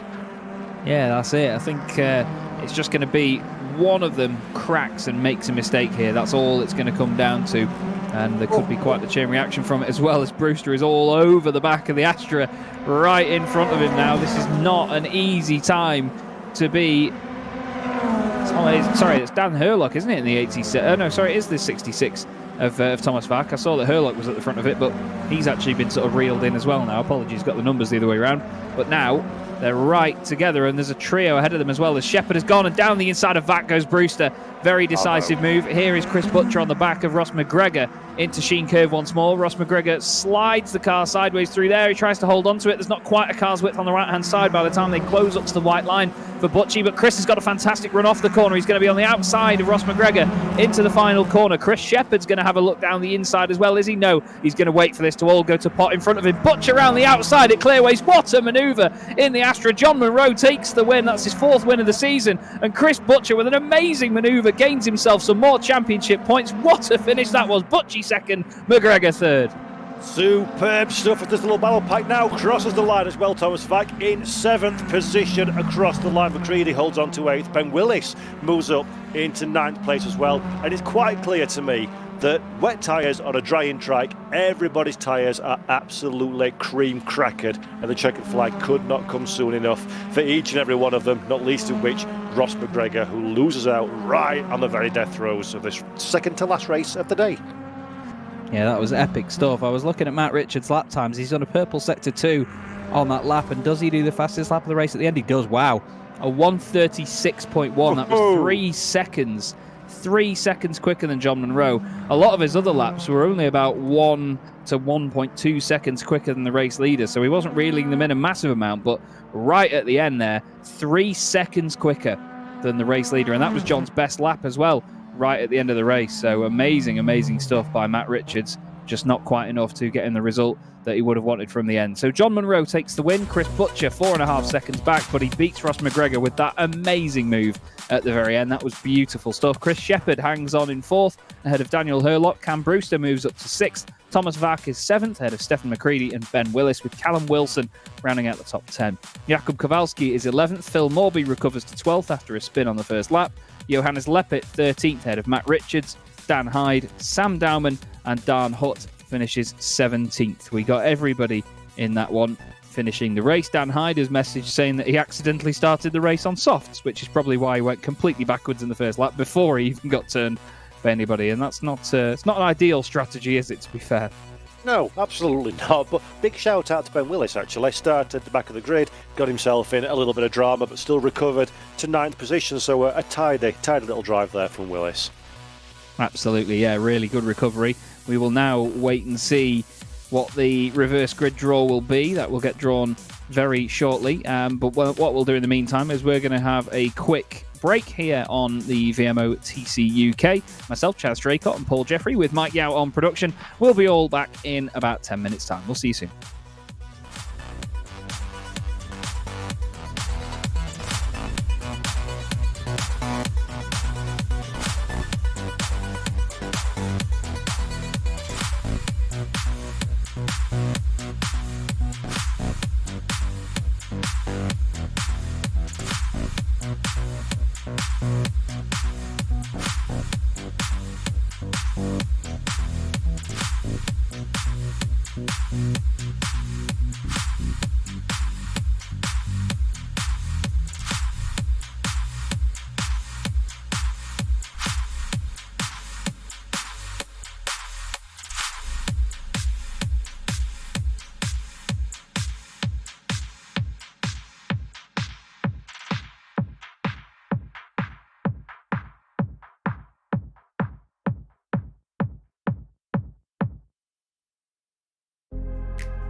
Jeffrey here for the VMO TCUK Championship finale from Brands Hatch. It sounds like something an Italian man would call a yogurt. Anyway, we've got Paul Jeffrey joining me in the box here.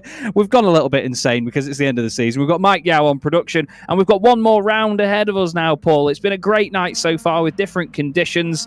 And, well, I'm super excited to see what this very final race has to offer us. What do you reckon we're going to see in this one on a drying circuit? It's going to be fantastic. Cannot wait for this one, Chaz. And most excitingly of all, as well as it being a dried circuit, reverse grid. So take it away, dude. Let's know who's starting from the front to the back. Yes, indeed. And on this reverse grid, we have Phil Morby on pole position. Jakub Kowalski joins him on the front row. Callum Wilson is third with Ben Willis in fourth position. And then the third row is Stefan McCready and Thomas Vack. Next up is Cam Brewster and Daniel Hurlock. And then we have Chris Shepherd and Ross McGregor rounding out the top 10. Chris Butcher will start 11th, John Munro 12th, and that tells you exactly that it was a full 12-car reverse grid for the final race of the season. That's exactly what you want to see. Plenty of action guaranteed. Johannes Leppert 13th, Matt Richards 14th. Dan Hyde is going to start 15th, hopefully on the right tyres this time. Sam Dowman is 16th. Dan Hutt is in 17th. Dan Kell makes it back for race 3, which is great to see. He may not win the championship, but it's awesome to see Dan make it back for the final race. And Scott Morris in the TR-powered machine at the back of the grid. Superb stuff, and on behalf of touring car fans and sim racers everywhere, I'd like to apologise for the liveries on show, on your screen with this reverse grid. Certainly noteworthy colour schemes. Philip Morby in particular at the front of the field is rocking Paint Shop Pro.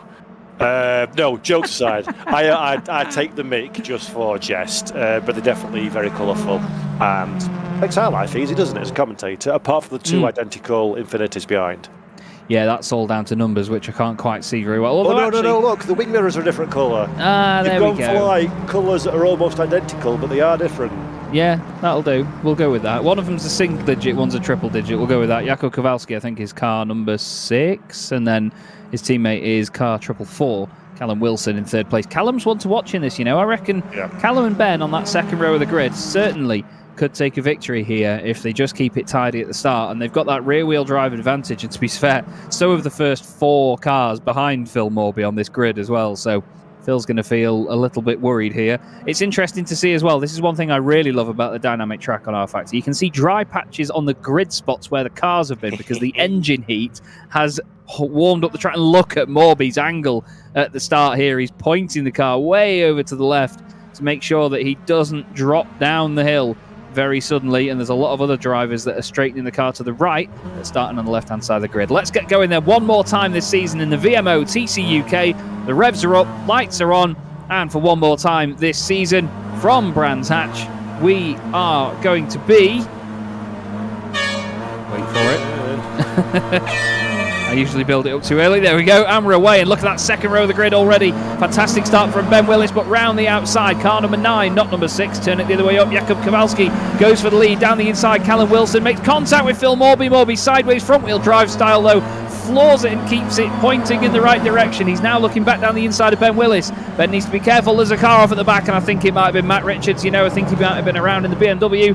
Morby back up to second place then on Willis, and he's already having a go again at Kowalski for the race lead. It's not Matt Richards that's gone off because we've got him picture in picture on the right hand side, which we've only just noticed, so someone else went off. I think it was Scott Morris at the very back of the field, but fantastic start up at the front, a lot of action already, and here is Butcher and Kell side by side. Beautiful stuff at the front of the field, really spicy from Philip Morby as well to do a good job to keep hold of just about second position. Good stand as well from Ben Willis, up in a third place. Down at the back of the field we've got Dan Horlock in 18th place, so Horlock has been in a little bit of drama in these opening few corners of the race. Matt Richards 9th position in the BMW, one of the few drivers in this field that has got relevant and recent experience of slick tyres in the BMW on the Brands Hatch Grand Prix circuit. Butcher charging his way through as well. There we go, side by side with the Subaru. A little bit of kiss and shoving, but just about makes his way through, does Butcher. 10th position, next man up the road for him is Cameron Brewster in position 9, and we've got a bit of dry stuff on the track now. Jazz, this means elbows out because it's the last time this year. Yep, school's out. Absolutely now. The last day of school is one of my favourite phrases in motorsport. Look at this. All Infinity's trying to go down the inside of one another. That was McCready looking down the inside of Willis, with Callum Wilson looking down the inside of him. Callum turns it out to the outside now, but doesn't make that one work. Chris Butcher there, just moving ahead of the other Infinity, which I believe is... Oh, which one was that, actually, that he was getting past there? There's a car off in the background. It's Dan Hyde. It's Mr. Kell there. I can't believe how high up the order these guys are already, actually. It was Chris Butcher going past Cameron Brewster there, and that was the move for 9th position. I was looking way further down the order than I should have been. Dan Kell's had a great first lap, though. He's come from the back of the grid, or, well, 18th place, all the way up into 11th in the first lap, and sideways for the lead. That was not for the lead, sorry. That was Kowalski for second place. Phil Morby is in the lead, and he is way gone, but there was contact there with Ben Willis and Jakub Kowalski, and well, that is the two guys that were fighting for second position, making more contact, unfortunately. And well, Ben Willis, maybe series admin, but he's not immune to a penalty. Oh, that was scrappy, very scrappy from Matt Richards going down the inside. I couldn't quite see who he was trying to overtake. It might have been Chris Shepherd. The two of them making contact. Oh no. No. That was Callum Wilson putting the car back into the middle of the road in an attempted turnaround. Don't think he expected Dan Hyde to be coming around that late, and a humongous hit as well. Kowalski now goes around. Was that Willis waiting for him? Or was... No, Willis has carried on. There was Cam Brewster off the road. So, God, there's cars from all sorts of teams all over the place now, because some of them have 3 cars in their team, and they're all spread out throughout the order. And, well, I'm starting to lose my mind as to where they all are. Chris Butcher is now trying to make a move of some form anyway on Thomas Vack, and he gives him a whack at least on the right hand side. He now looks down the inside into Druids Bend. There's a bit of a wet patch under the bridge, manages to make it work through there. 65 passes 66, and Butcher's on a mission here, Paul. Well, ladies and gentlemen, we have uncorked a bottle of bonkers and used it all the way through the field. Some drama top to bottom. Let's have a look now. This is Kowalski that you see just losing the car of his own accord, actually. So we thought Willis made contact, but that is Kowalski, unfortunately, losing it all by himself. That allows Willis up in a 3rd position. So it started off a little bit on a poo-poof note for Ben Willis at the start of this campaign today, but coming good very nicely indeed in fine touring car style for race 3. Willis, bottom step at the podium this moment in time, as yet more cars go and have a look at the finely manicured grass here at the Brands Hatch Grand Prix circuit. Not much grip on the green stuff. And let's have a look at the BMW. So light contact with the Vauxhall as well to start the incident, but Matt Richards was already heading straight to the scene of the accident, and that's some fine synchronised pirouetting from those two. And then let's have a look at that rejoin. In fact, we cut away from that one for the secondary contact, but I was saying about the first race and the second race being very clean. Well, it's all gone insane for the third and final race. It really, really has, and there was a big moment there as well for Willis. He's just been on the grass and the gravel on the exit. So here's Dan Hyde coming through Westfield at full race pace, and I imagine that he would have just expected any cars to be off the circuit when he got there. And as you can see, well, there's Callum Wilson. That was beautifully timed there, actually, Mike. Now, I'm not sure if he was expecting Callum to be already moving to be pointing in that direction, but it's a whack in the front right corner, and both cars, I imagine, receiving a lot of damage. And look at that. Whoa, there was more going on as well. Was that Scott Morris? No, it can't have been. It was another Wilsman racing car. That was Sam Dowman that was already having his own moment, avoiding that accident, and then clouted into the front of Matt Richards, who, by the look of it, is out of this race. It was a very, very scrappy finale for Matt. He's going to be happy that he won the championship already before this one. So here he is. I mean, it's comical from that angle, really, but you can understand any frustration from Matt's side of things. You know, you're rejoining the circuit and suddenly another Infinity that, just comes out of nowhere, suddenly clouts you across the front. And the moment before that was Chris Shepherd and Matt Richards side by side. I think Chris wanted to turn over to the right a little bit to squeeze Matt to the inside, and well, that contact unfortunately meant that Matt had gone a little bit deep into the corner. I think he was a little bit deep on the brakes anyway, and then he smacked into Callum Wilson, and it just became a big old mess from there. There's Johannes Lepit. The wheels on that Subaru could do with being about a metre wider apart, to be honest, from where they look from behind, but that's just how the car works, really. That's how it's always worked. The body always sort of extruded further than the wheels on the Levorg. It's a very strange-looking racing car. But Phil Morby leads this race at the moment, Paul, by 5.5 seconds, or it was anyway, for the last corner or so. Well, who would have thought that the driest of the three races is the one where everybody's having themselves a crash bang wallop? Yeah, let's take a moment. There we go. That's another one of the Infinities going pirouetting through the gravel at the top of Graham Hill Bend as well. So I'm not quite sure which of our Infinity drivers that one is. Could it be Callum Wilson? Could have been Sam Doman as well. We'll come back to that one in a moment as we're looking now at Jonas Leppit in the DR powered by Geeks Racing Hyundai. No, it's not. Subaru. I'm seeing a note as well. Matt Richards, door banging with Shepherd, wasn't expecting Wilson to brake so much. Oops. So, yeah, shame there for Matt Richards to end his day early, especially considering he put the work in race 2 to get himself prepared for this third and final encounter of the day. And Ben Willis, actually off camera, has dropped down a 4th position. So Shepherd finding a little bit of pace in these early stages to move himself up to that there bottom step of the podium, just behind McCready in 2nd, and as you say, Morby currently running away with things at the front of the field.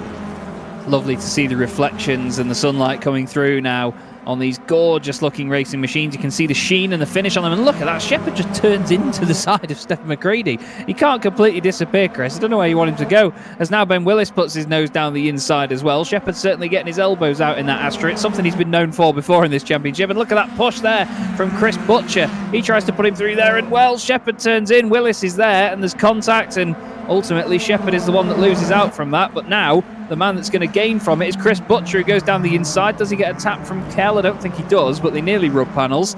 And now all through this as well, Dan Hutt has got involved in this one in the Subaru. Car 99 just trying to squeeze his way through, but then again, it's 48 feet long is that Subaru, so you're not going to squeeze it through anywhere. And Shepherd gives him a quick reminder that that Subaru does not belong there, and he throws him back out the order. But yeah, Ben Willis right in the thick of it here. And again, it's great to see, I must say, Dan Kell from the back of the grid, 18th up to 4th, and he's fighting with his good old rival, Chris Butcher. Yeah, brilliant stuff. And now we go. Dan Kell to the inside. First race for Kell of the day. Moves himself, does it? Not quite up in the 3rd position, but lives to fight another day. Still on the tail of Butcher. Meanwhile, one of the Infinities goes off track and gets back on again. Kell showing his nose down the inside. Maybe a little bit too uncommitted, shall we say, from Kell there, but he just about holds on, and luckily for him, Butcher keeps the car on the racetrack as well. Dan Hutt in the big old Subaru having a great fight as well. Hutt's car coming alive now. The dry conditions are in effect here at the Brands Hatch Grand Prix circuit, and I just don't know what's going on here, man. Everybody's thinking, should we just spend time on the grass? Is this dirt rally that we're watching, or is this our Factor 2 because there's a whole load of grass tracking, but we love it, don't we? We do indeed. I think Chris Shepherd might have come into the pits, you know. I think somebody has got a pending penalty, which is Dan Herlock, actually. No, Chris Shepherd does not go into the pits, but he slowed down and then seemingly sped back up again. He lost a lot of time. I'm not sure if he had like a slowdown penalty or something applied because of track limits. I know that sometimes you can give time back and you have to be very cautious of your track limits. Look at the glint there off the sun. That's absolutely wonderful, isn't it? Love those sorts of effects. Suddenly now Shepherd back up to full speed, so I think it might have been some sort of penalty. Dan Kell all over the back of Chris Butcher. Chris Shepherd now back in a trio with his teammates, and there's battles going on absolutely everywhere. Phil Morby's going to be loving it because he's 7 seconds clear at the front. Shepherd and Kell door banging once again as they go down towards Pilgrim's Drop. They're in the slipstream with Stephen McCready. That focus is a missile in a straight line though, and Dan Kell around the outside of Butcher into Hawthorns. Is he going to make that work? He's going to leave the room down the inside. Butcher makes that work, and he could potentially, no, he doesn't go for a move on Stephen McCready, but all the while behind them now, Ben Willis is closed back in, Ross McGregor is closed back in. This is getting more and more feisty, lap after lap as down the inside into Sheen Curve. That is absolutely wonderful by Dan Kell. The two of them side by side through there, great respect, although Butcher runs a little bit wide. I think there might have been a tiny tap. Willis is suddenly on the charge now to come through. Stumbling over my own words, there's that much going on here, Paul. It's excellent entertainment though.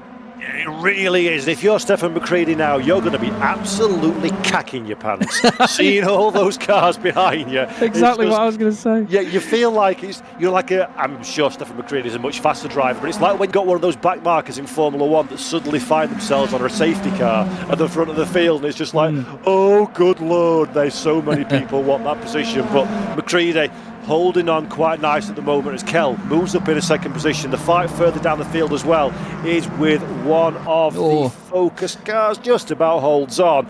And I honestly, this could go anyway at the moment, apart from Moby at the front, who's just checked out. Well, that's the thing, though. Kell is on an absolute mission. Like I say, he is flying at the moment. Even with those battles, his last lap was 0.3 quicker than Phil Morby's. So he's really on it at the minute, is Dan, and he's starting to break away. And he's going to be hoping that Stefan McCreadie can hold back Chris Butcher for now. And, well, what might help him do that is Ben Willis putting the pressure on the Astra in front of him. Great to see so many manufacturers in this battle as well. We've got the Astra of Chris Butcher, and we've got the Infinity of Ben Willis, the Ford Focus behind. Oh, no, Ben Willis isn't in it anymore. He just oversteps it, just pushes his luck too much through Hawthorns and puts a wheel on the grass. And that's the trick with rear-wheel drive cars. You can't get away with it like you can in front-wheel drive. And unfortunately, Ben Willis finds himself in the wall after what was a great drive through the field in race 2, and even a great drive here as well in race 3. It's all come undone, and that's the sort of margins we're dealing with.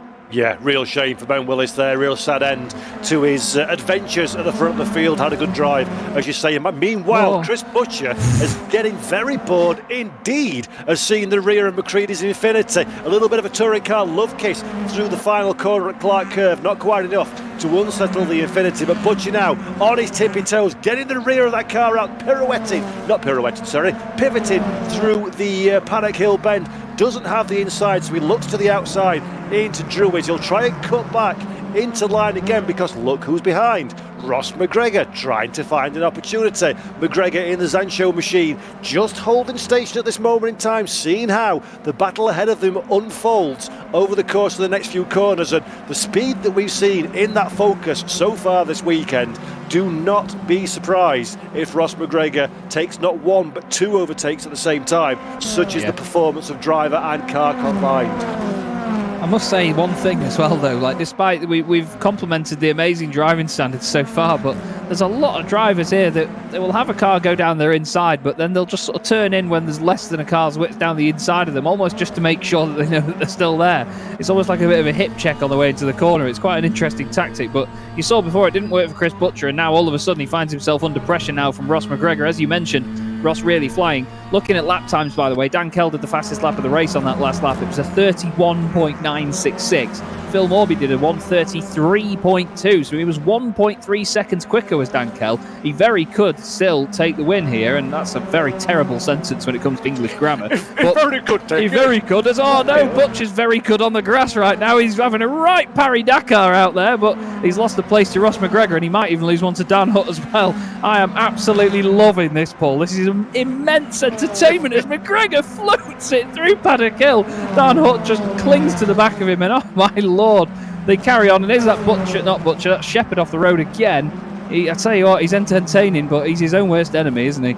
Yeah, it really is. It's like you say, it's been fantastic. It's absolutely end-of-term feeling completely from these drivers. Yes, it's not like real life where you don't mind bending the car because you've got a long time to fix it. It's just everything is now. This is the last bit of fun of the year these drivers in this championship are going to have. And my goodness me, are they putting on a show. Dan Hutt, that we're looking at now in the big old Subaru, stuck his way up to 5th position. Impressive to sneak a car that large through the grid. And so has Dan Hutt, 5th place at this moment in time, and kinda doesn't really want to let Ross McGregor get too far away. So McGregor's got his work cut out, I think, over the course of the next 5 laps before the checkered flag falls. And you see, just dropping off in the background is the Butcher run. Astra behind following that little excursion at the start of the lap. So tyre wear, I know I keep banging on about it, it's not a sexy topic, tyre wear, but it's so important in touring car racing, and now it's bone dry conditions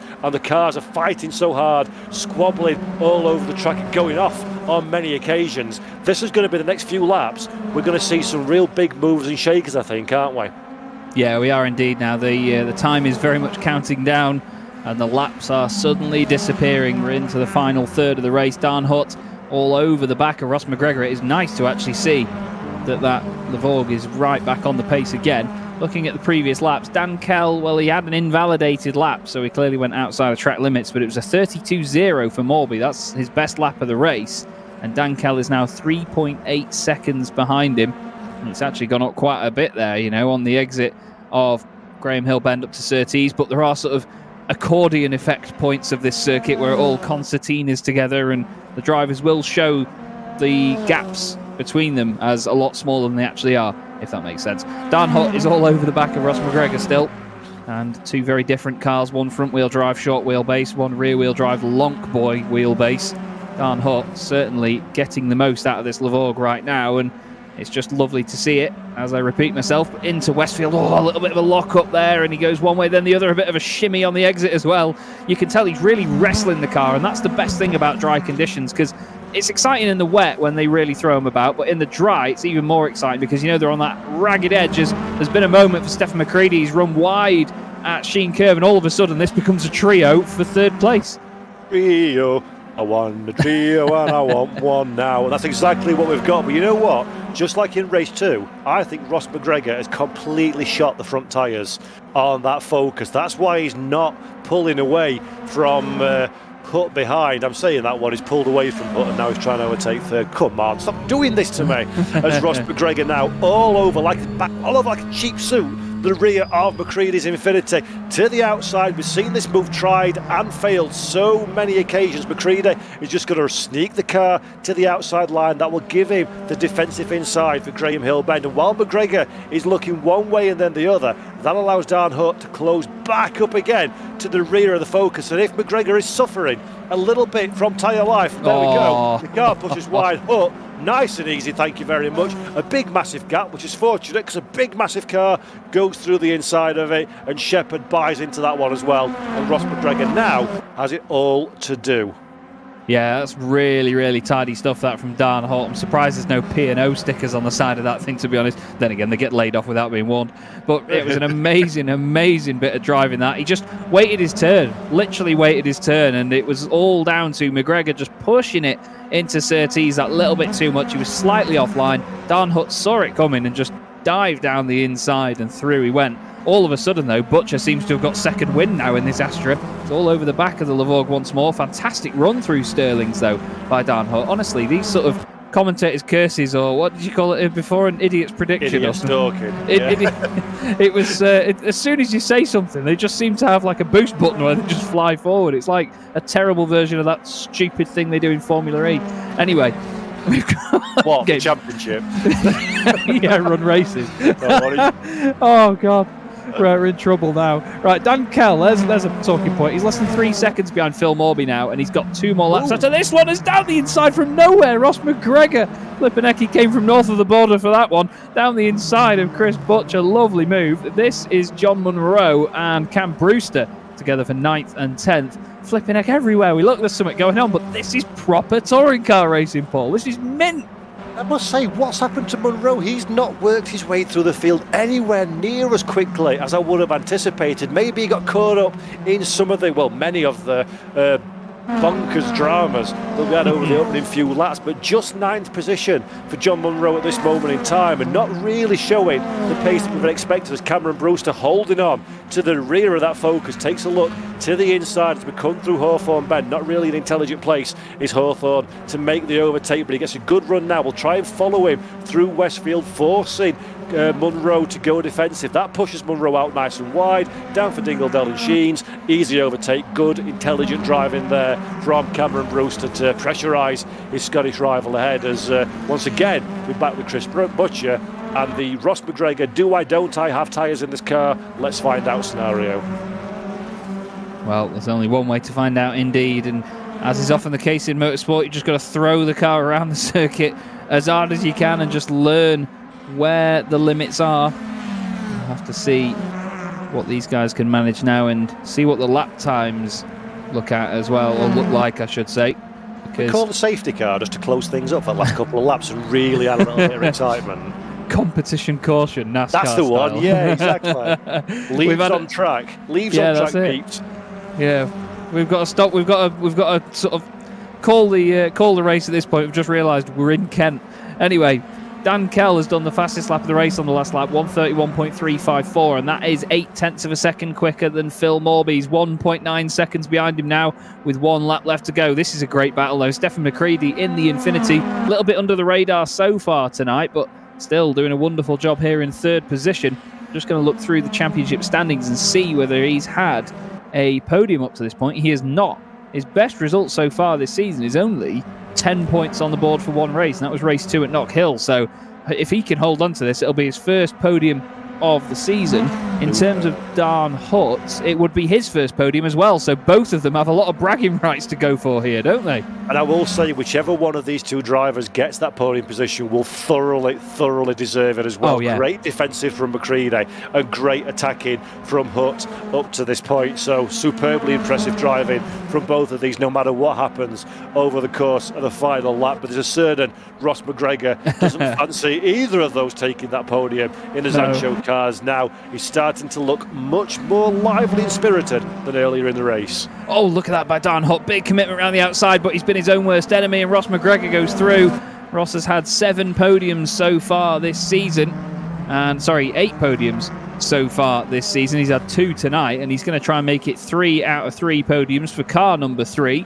And Stephen McCready now just needs to hold on. He's got a little bit of a buffer, but you and I both know how quickly that can disappear, Paul. The gap at the front, though, for Morby and Kell, well, it's not closing down enough in the favour of Kell right now, and Morby's only got, half a lap now to hold on, and he is going to take what I believe will be his first win. He's only got 1 podium this season. That was Alton Park Race 3, so this would be his first win of the season, and a very important one at that for Phil Morby. Yeah, incredible stuff. Now McCready under massive pressure from McGregor. So McGregor looking one way, looking the other. McCready recognises and goes defensive. McGregor has a little kissing shoulder to the outside. That pushes him onto the gravel. That's allowed the Subaru of Hutt back into contention again. So McGregor fired his shot of the race. Unfortunately, it was a little bit too early, a little bit half measures. And now it's back to the 2 first-time podium finishers as our winner's about to cross the line.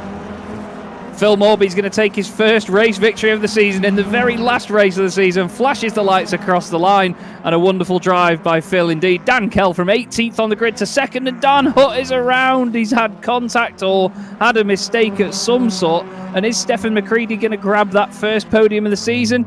I think he is as well, and he has done. Stephen McCready gets it in the Pixelate Esports Infinity. Very well done to him. McGregor is 4th and Butcher is 5th, but Dan Hutt, it all came crashing down at the end, didn't it, Paul? Right at the finale. It's a massive shame, but what a great fight between the two. And you rightly said it before, though. They both deserve that first podium of the season. Yeah, absolutely. I said on the penultimate lap, no matter what happens over the course of the final lap, they've both driven excellently, and then one of them goes and stacks it, which, no, jokes aside, they've both driven fantastically well. That's a real shame for it to end like that one, and this is our final race result of the year, Mr. Chaz Draycott. It is indeed, yeah. Wonderful victory that by Phil Morby. Very well done to Phil indeed, despite having the worst livery we've ever seen. Dan Kell finishes in 2nd place. What a fantastic return to form that was for Dan Kell, though. He's only done 1 race tonight after turning up late, and he starts at the back of the grid and finishes 2nd. That's remarkable. Stephen McCready, first podium of the season for him. Ross McGregor finishes in 4th, so he doesn't make it 3 from 3 tonight, but still 8 podiums this season. Very well done indeed. Chris Butcher finishes in 5th. That's another solid points haul for Butchie, and to be fair, with Daniel Hurlock finishing down in 10th, I wouldn't like to try and do the maths, to be honest, and see who finished 2nd in the championship. Johannes Leppert finishes in 6th ahead of Cam Brewster in the Drake Racing Machine. Dan Hutt eventually finished 8th. That really does not reflect the race he's had. John Munro finishes in 9th. That does reflect the race he's had. It was not quite the sort of performance we'd expect from John. Dan Hurlock didn't really make any sort of massive ground up the order either, finishing 10th outright. Thomas Vack was next up in 11th ahead of Chris Shepherd, who at points was his own worst enemy, as we said. Dan Hyde 13th, Ben Willis 14th, and Sam Dowman joined Callum Wilson 1 lap down. Jakub Kowalski, Matt Richards and Scott Morris did not make it to the end of the race. And again, for the champion-elect at least, Matt Richards, that's a massive shame to see him not take that one. And as you see there, especially from that first lap, Wilsman Racing had a nightmare of an evening. Yep, I think there's a lot of drivers that will go away and think long and hard about what went wrong in that race, but it's big drama for us in the box and big drama for people at home, and we like drama. Makes it a little bit more exciting than it needs to be, so not a bad way, I think, sir, to end the season. I'd like to say the season's been like it all year, but I've not watched any of them. So the bits I have watched, which is these 3, tremendous. What do you mean you've watched every single one, Paul? Of course I have. I've done my research for this. I'm fully prepared. But no, Right, great stuff, man. Thoroughly enjoyed it, as always, being alongside you. And the boys out there on track, I think, put on quite the spanking show for us all. Oh, spanking, yeah, that is, yeah, that's a good word to describe it, that. But then again, you taught me a lot about the English language when we had the weekend at the Motorsport Games. There's a lot of words that you can use to describe things that I never knew. Anyway, we're going to have a quick chat with some drivers, hopefully not all of them, because we'll be here for a week. But we've got 6 drivers lined up to have a quick chat with us, and I think, to be fair...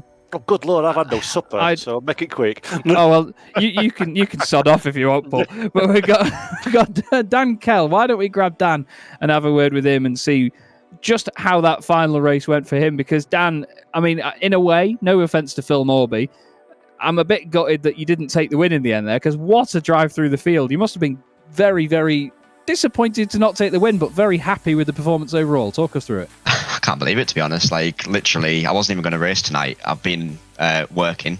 I got back and went, oh, it's only midway through race 2. I'll do race 3. Joined in. While race 2 was on, I did 2 laps of practice. Wow. I then did 1 lap of practice in the warm-up and realised my FFB was inverted. No. So I couldn't change it for the race. I did the whole race on FFB inverted, which was an interesting experience. Wow. And yeah, I can't really believe it, to be honest. It was obviously massively helped by the fact I was on no weight, and basically everyone sort of was on a lot of weight and stuff. But I've done it a couple of times at brands where like I've gone in with like no weight into like the final race and done that. It's just very rewarding. And yeah, it's a shame I couldn't get Phil, but it was close. I was looking at the gap. I was having to look after my tyres as well.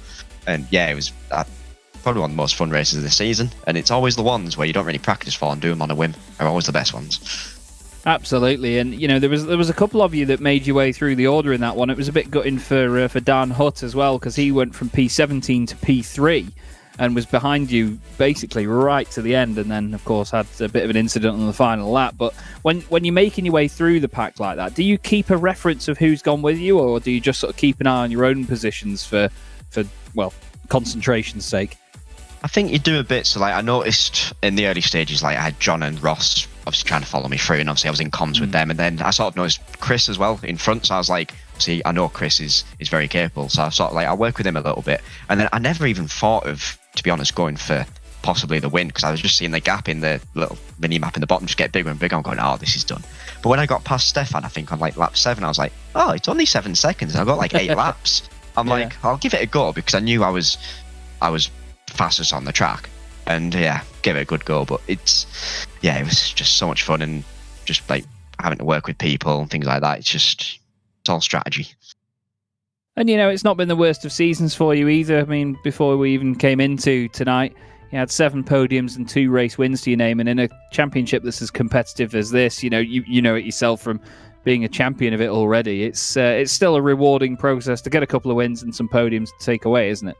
Yeah, definitely. I mean, I didn't really come in with any expectations this season, because the obviously the first round we really struggled on setup when THR found someone in the setup that we didn't, and we thought we were screwed, and I wasn't really enjoying the car, but I sort of just grew on it throughout the season, and it's been very fun. I would have liked to have maybe snatched another win or 2, or like just stop finishing 4th, because I think in the champion I finished like 4th about 5-6 times. It's a bit annoying, but I mean I'll take it. I knew I probably wasn't going to win the championship this year with Matt, and then Chris obviously being there and being able to do all the rounds like previous season. But I mean I don't know where I finished. I think I finished 4th because I missed obviously the first 2 races of the season this round, but I mean I'll take that. I've had a whale of a time, and I think it's definitely been the best season in terms of pace, because if you get down in P12, P11 on full weight, you can't make progress because everyone is just so quick. Yeah, well that's it. I mean, at the end of the day, it's good that competitors like yourself, you can see the improvement in pace for the whole field as a good thing. Some people always see that as a negative and they think, oh, it's just got more difficult. But when a championship gets stronger together and the overall level of it improves, that's only good for the championship and good for the competition. And of course, it's great to see as well that you've enjoyed yourself, Dan, and that's what we're here for at the end of the day. We all do this because we love it. We're not forced into doing this. Is there anyone though that you'd like to give a quick shout out to before we let you go, because we've got a lot of people to speak to, I'm afraid. Yeah, I think definitely my teammates Ross and John have been excellent all season, managing to secure that teams. Just been excellent teammates. We've been working together, like sort of letting each other through. If someone's faster, it's just been such team players. And yeah, that's it. Just and then Sancho, and then just everyone. It's been really fun this season. It's probably been my most enjoyable season so far. Lovely stuff. Well, it's always a pleasure to speak to you, Dan. Thank you very much for jumping in, and well done on that amazing race result. We'll hopefully see you next season, buddy. Cheers. Thanks a lot. Cheers. Well, there we go. Dan Kell talking us through the progress he made through the field there, Paul. And I mean, to come through from that far from the back of the order, it's a massively impressive feat. And well, I don't think we're going to see that many more times, to be honest with you, because as he mentioned, the level of it just keeps getting better, doesn't it? Yeah, absolutely. And with no practice, coming straight from work as well makes it all the more impressive. And it just goes to show, if you're enjoying what you're doing and the form book is rolling with you, things just fall into place. And great performance from Dan, and thoroughly enjoyed watching that charge through the field as well.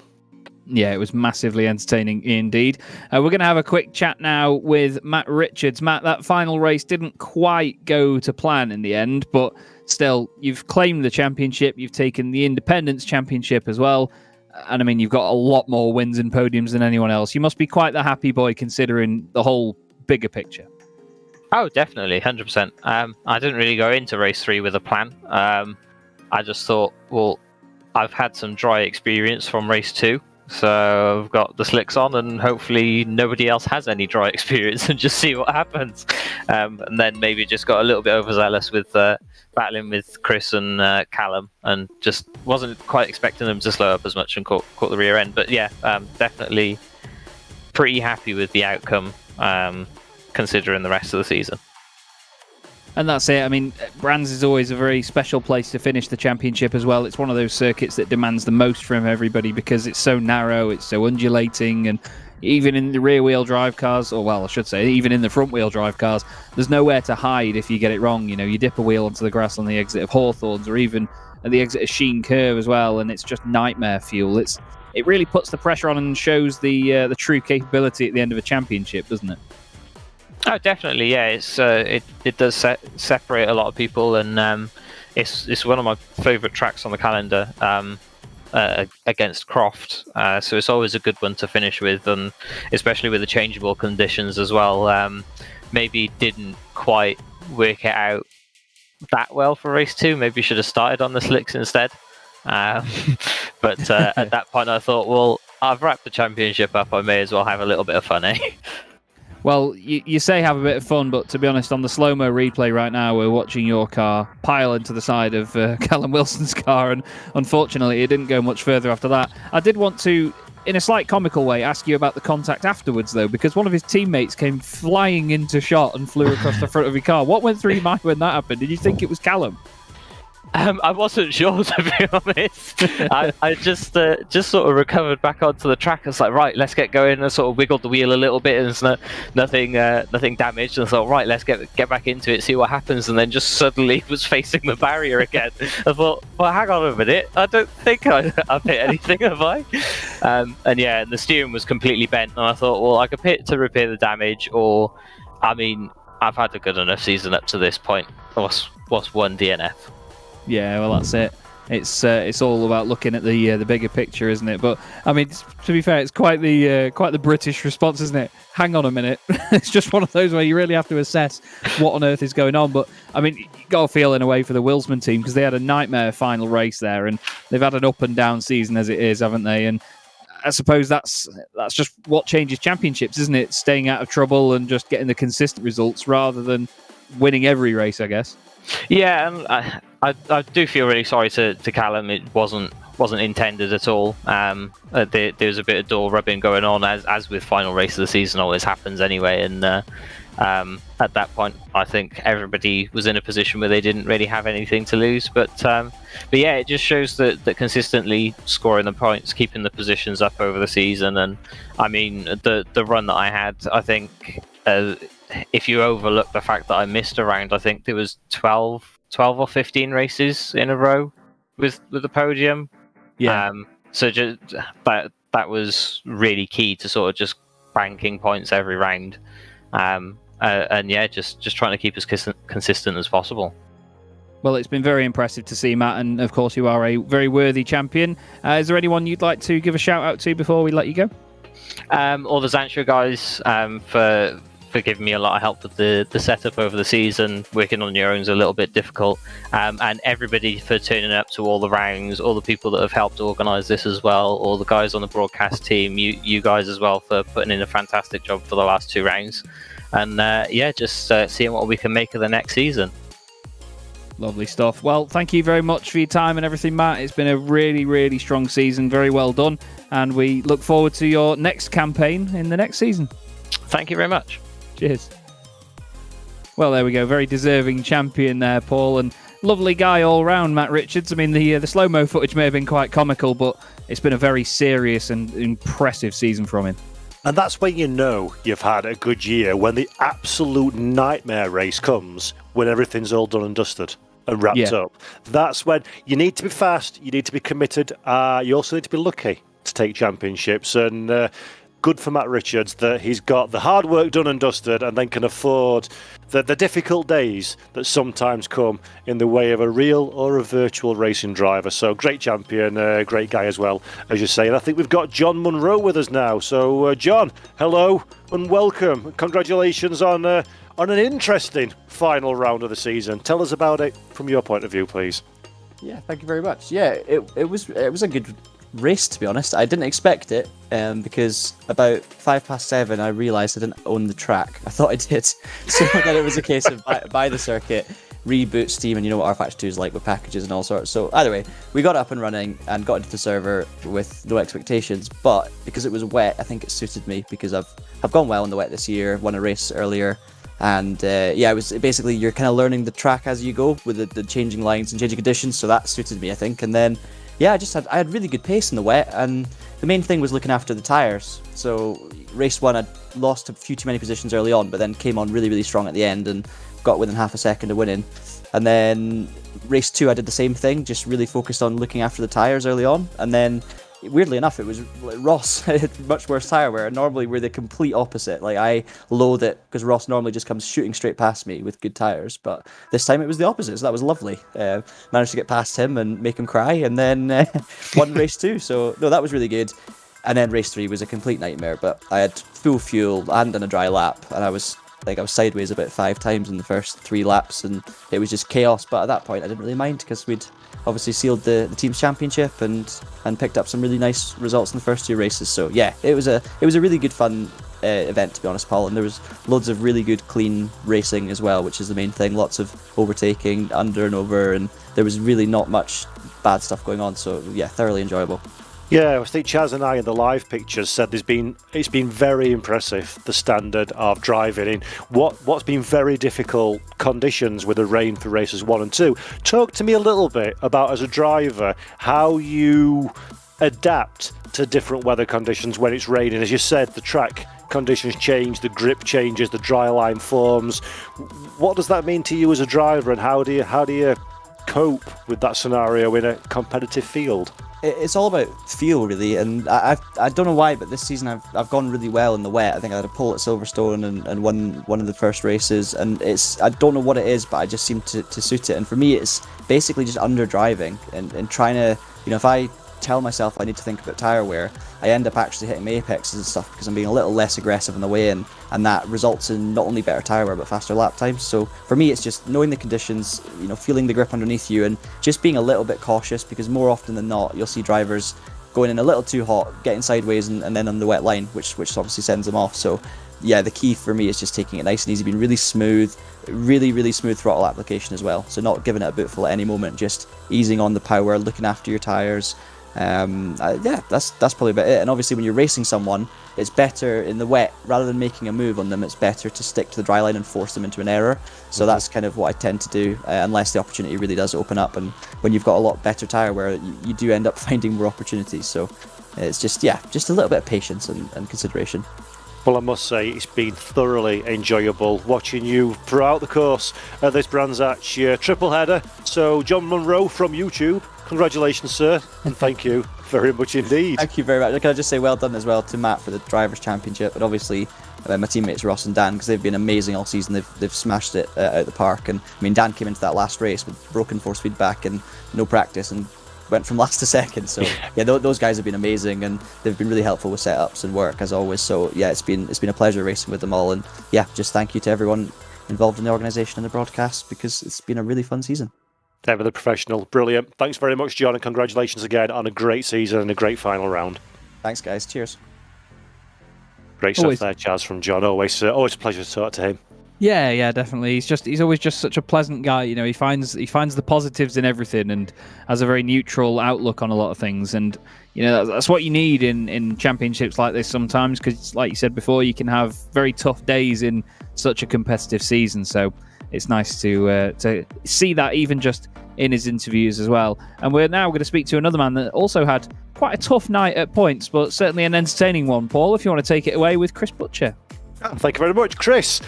Congratulations on, as Chaz quite rightly said, an incredibly entertaining 3 races. We thoroughly enjoyed the trials and tribulations. What did it feel like from your point of view behind the wheel?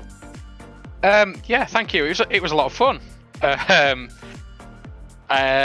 Yeah, I mean, the wet conditions always give you an unpredictable race, and it wasn't particularly easy to drive in the front wheel drive car, but it sort of came to us through the race because the rain got worse, and Matt started struggling, and he sort of fell back through the pack. So yeah, it was nice battling with people. I kind of got the setup a little bit wrong in race 1, changed a few things up, and it worked really well in race 2.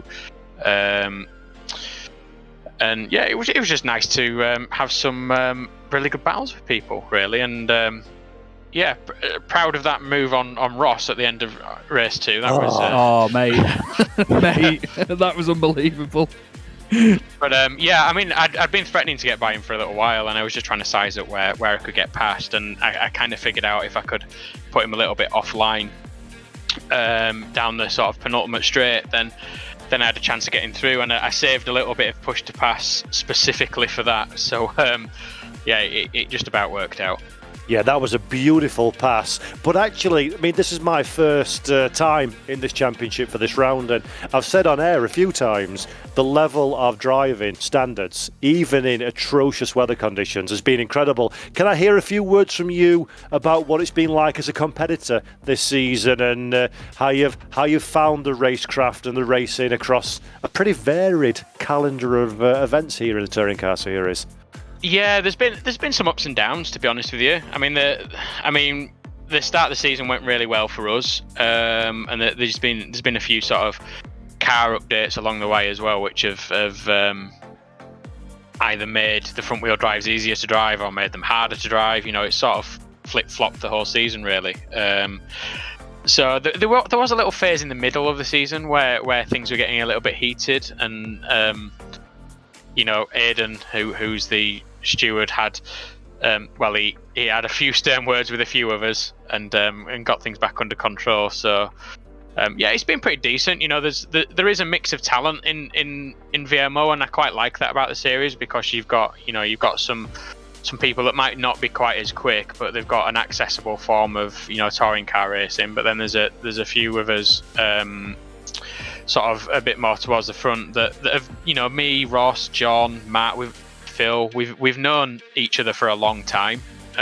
You know, we've probably been racing together now for the best part of 12, 13 years. So yeah, we know each other quite well, and we know to be respectful with each other and what have you, and just have fun, basically. So yeah, it's, you know, like I said, ups and downs, but it's been pretty decent overall. Yeah, it's certainly been very entertaining. And before we let you get off for the evening, is there anything you want to say to any teams or any partners, or anything you want to say to anybody before we say goodbye to you? Anybody to thank?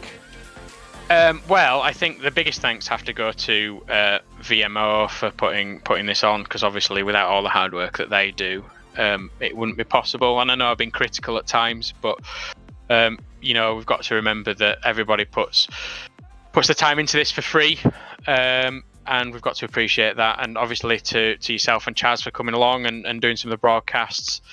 And then finally, obviously, I need to say a big well done to Matt for winning the championship, because he's just been phenomenal this season in that car. You know, you can say what you want, but Matt's a great driver, and he's done a great job this year. Brilliant stuff. Thank you very much, Chris. And we thoroughly enjoyed watching you race over the course of the season. So big well done to you, and hopefully we'll see you again in future editions. Thanks very much. Thank you. Cheers, Chris. And again, Matt, sorry, not Matt, Chaz, that's been very entertaining to see Chris over the course of this weekend, hasn't it? Absolutely. I'm used to being called Matt. My brother's called Matt, and people often confuse us, even though we look nothing alike. It's just he's better looking. Honestly, though, yeah, Chris has been a star. You know, I raced against him last season, and even the season before that, I believe it was as well. And you know, he's a very competitive bloke. You know, and even in sim racing, it's very easy to let that competitive edge get the better of you as well. You know, and Chris is he's mellowed out a lot, it has to be said, but he's at heart he's still a really lovely bloke, and he knows the right way to go about things. You know, and it's just great to have a chat with him about the season and how it's been, and he knows it's not been the best season for him, but still right up there in the standings, and that's what matters come the end of it. And being right up there at the end of it, well, that certainly matters to Phil Morby, because Phil, finally you get the win this season, mate. And I mean, it didn't come easy at the end though, because good old flipping Kel was reeling you in, wasn't he? Oh yeah, I mean, I had a bit of a poorish start on that wet side, and just kind of managed to kind of cover quite quickly, and then shenanigans happened behind me, and it was just run away. And I think I got lucky with the Infinity. There was like an Infinity blockade going on, and then Dan Kell slipped through it, and it was just kind of managing those softs and just managing everything. And yeah, it was. I literally started the last lap with 2 seconds. I'm thinking, just don't mess up, don't mess up. Goes wide at turn 1. Don't mess up, don't mess up. Goes wide at turn 3. You know, kind of. No, it's good. It's my first win, I think, at VMO as well. Well, that's what a time to do it as well, because now you ride the high all the way through the off season into the next season, and that can be so important. I was going to ask whether you're still cursed by the time that we had a wonderful scrap here on track, and I decided to commentate as curse you while we were driving next to each other down the straight. I was having memories of that going down, like, because I had Chucky, a friend of mine, kind of telling me like gaps, just kind of keep it all cool, and I was just thinking like, yeah, this is what happened last time. Yeah. No, it was just kind of. I mean, I think you said at Silverstone now, like, my racing craft has improved over the last couple of years. I suppose it has a little bit, but I've also got better at understanding front wheel drive. Like, I switched a couple of seasons ago from rear to front, and it's just kind of with rear wheel drive, you make a mistake, you will suffer. Whereas I always felt with the front wheel drive, you can make a bit of a mistake and kind of power out and recover. Which, definitely on a evening like tonight with the grip you had, it definitely was useful. Well, we saw that even in race 3. You know, you were completely sideways down Paddock Hill Bend, and then fast forward about 20 minutes, and you were winning the race. It was just remarkable. It was, once Kel got by, it was just trying to keep it cool, and just it was kind of, I was managing the tyres, and then once Kel was catching, it was like, right, I'm gonna have to go and just hope the tyres last. Yeah. And that's when the mistakes started creeping in. But yeah, it's been a fun season. It kind of started off a bit slow, but it definitely picked up during the second half. And I've really enjoyed myself. And that's what it's all about, Phil. That is why we're here, and that's why we're doing it. And it's wonderful to hear that you've had that. We are going to have to very quickly move on, I'm afraid, mate. But is there anybody that you'd like to give a quick shout out to? Just to say thank you to Chuggy for helping out kind of this season, bits and bobs, and also thanks to the admins for running everything. And thanks to you guys as well. Glad to have you guys on board, and kind of hopefully you've had fun commentating as much as we've had fun racing. Oh, me and Paul, to be fair, we've learned that whenever we get together, we have each other in stitches, no matter what we're doing. It's been absolutely fantastic fun tonight. It's been great racing, and it's just been a good laugh all around, hasn't it, Paul? Oh, absolutely. And a massive congratulations, Phil, for a great victory. But my goodness me, that's an eye-catching colour scheme on the car. I love it. You can see it from a mile away. It helps you guys out. It's a good laugh. It's a little bit. I love the split livery. So when I was desperately scratching around for positive things to say, that's one thing I did come up with. It makes it easy for us. It's not the most professional looking livery in the world, but it's mine. I did it myself. I like it. Man. I like good on you, mate. Well done, man. Great performance. Cheers. Thank you. Nice one, Phil. We'll hopefully see you again next season. Yeah, catch you around. Cheers. Right then, that leaves us with Well, time to wrap up, basically. I'm afraid, Paul. It's all good things must come to an end, but what an amazing night of racing, mate. Great way to round out the season, and, well, to get us two Muppets in the commentary box together, it's I imagine Mike Yow's had a big smile on his face the whole time as well. But what have you made of your introduction to this championship and the wrap-up of the season? The introduction to the championship, I think it's been massively impressive that we've managed to lower the level of the entire final day with our commentary, all the hard work that everybody puts behind the scenes at VMO and the drivers and everything. And we've come along as a couple of idiots and spoilt it all. But no, on a serious note, fantastic stuff. Touring car racing's where it's at for me. Absolutely adore Tin Top Racing in any way, shape and form. And these guys on a very, very tricky circuit in incredibly difficult conditions have gone out there and put on a superb display of racecraft and respect, and it's been nice to hear from many drivers at the end congratulating our champion, congratulating the people behind the scenes that put these events on. And often that's overlooked, that there are a lot of people working for absolutely nothing to put on a fabulous show for everybody at home and for everybody taking part. So in that regard, great to see that respect, and I've had an absolute blast, mate. Lovely stuff. Always good to hear it, Paul, and it's great to work with you again. It's been a massive, massive laugh. Thank you very much. And thank you, of course, to Mike Yow as well, our wonderful producer. Thanks to all the admins for putting on another absolute corker of a championship. And thank you to everyone that's been watching tonight. It's been great fun bringing you this entertainment, which has been the VMO TCUK Hybrid Championship here from Brands Hatch. Matt Richards is Drivers Champion and Independence Champion. Zansho Simsport, if I can say it right, Zansho Simsport take the Teams Championship, and that's us done for the season. Enjoy the rest of your night, everybody. We'll see you again next season.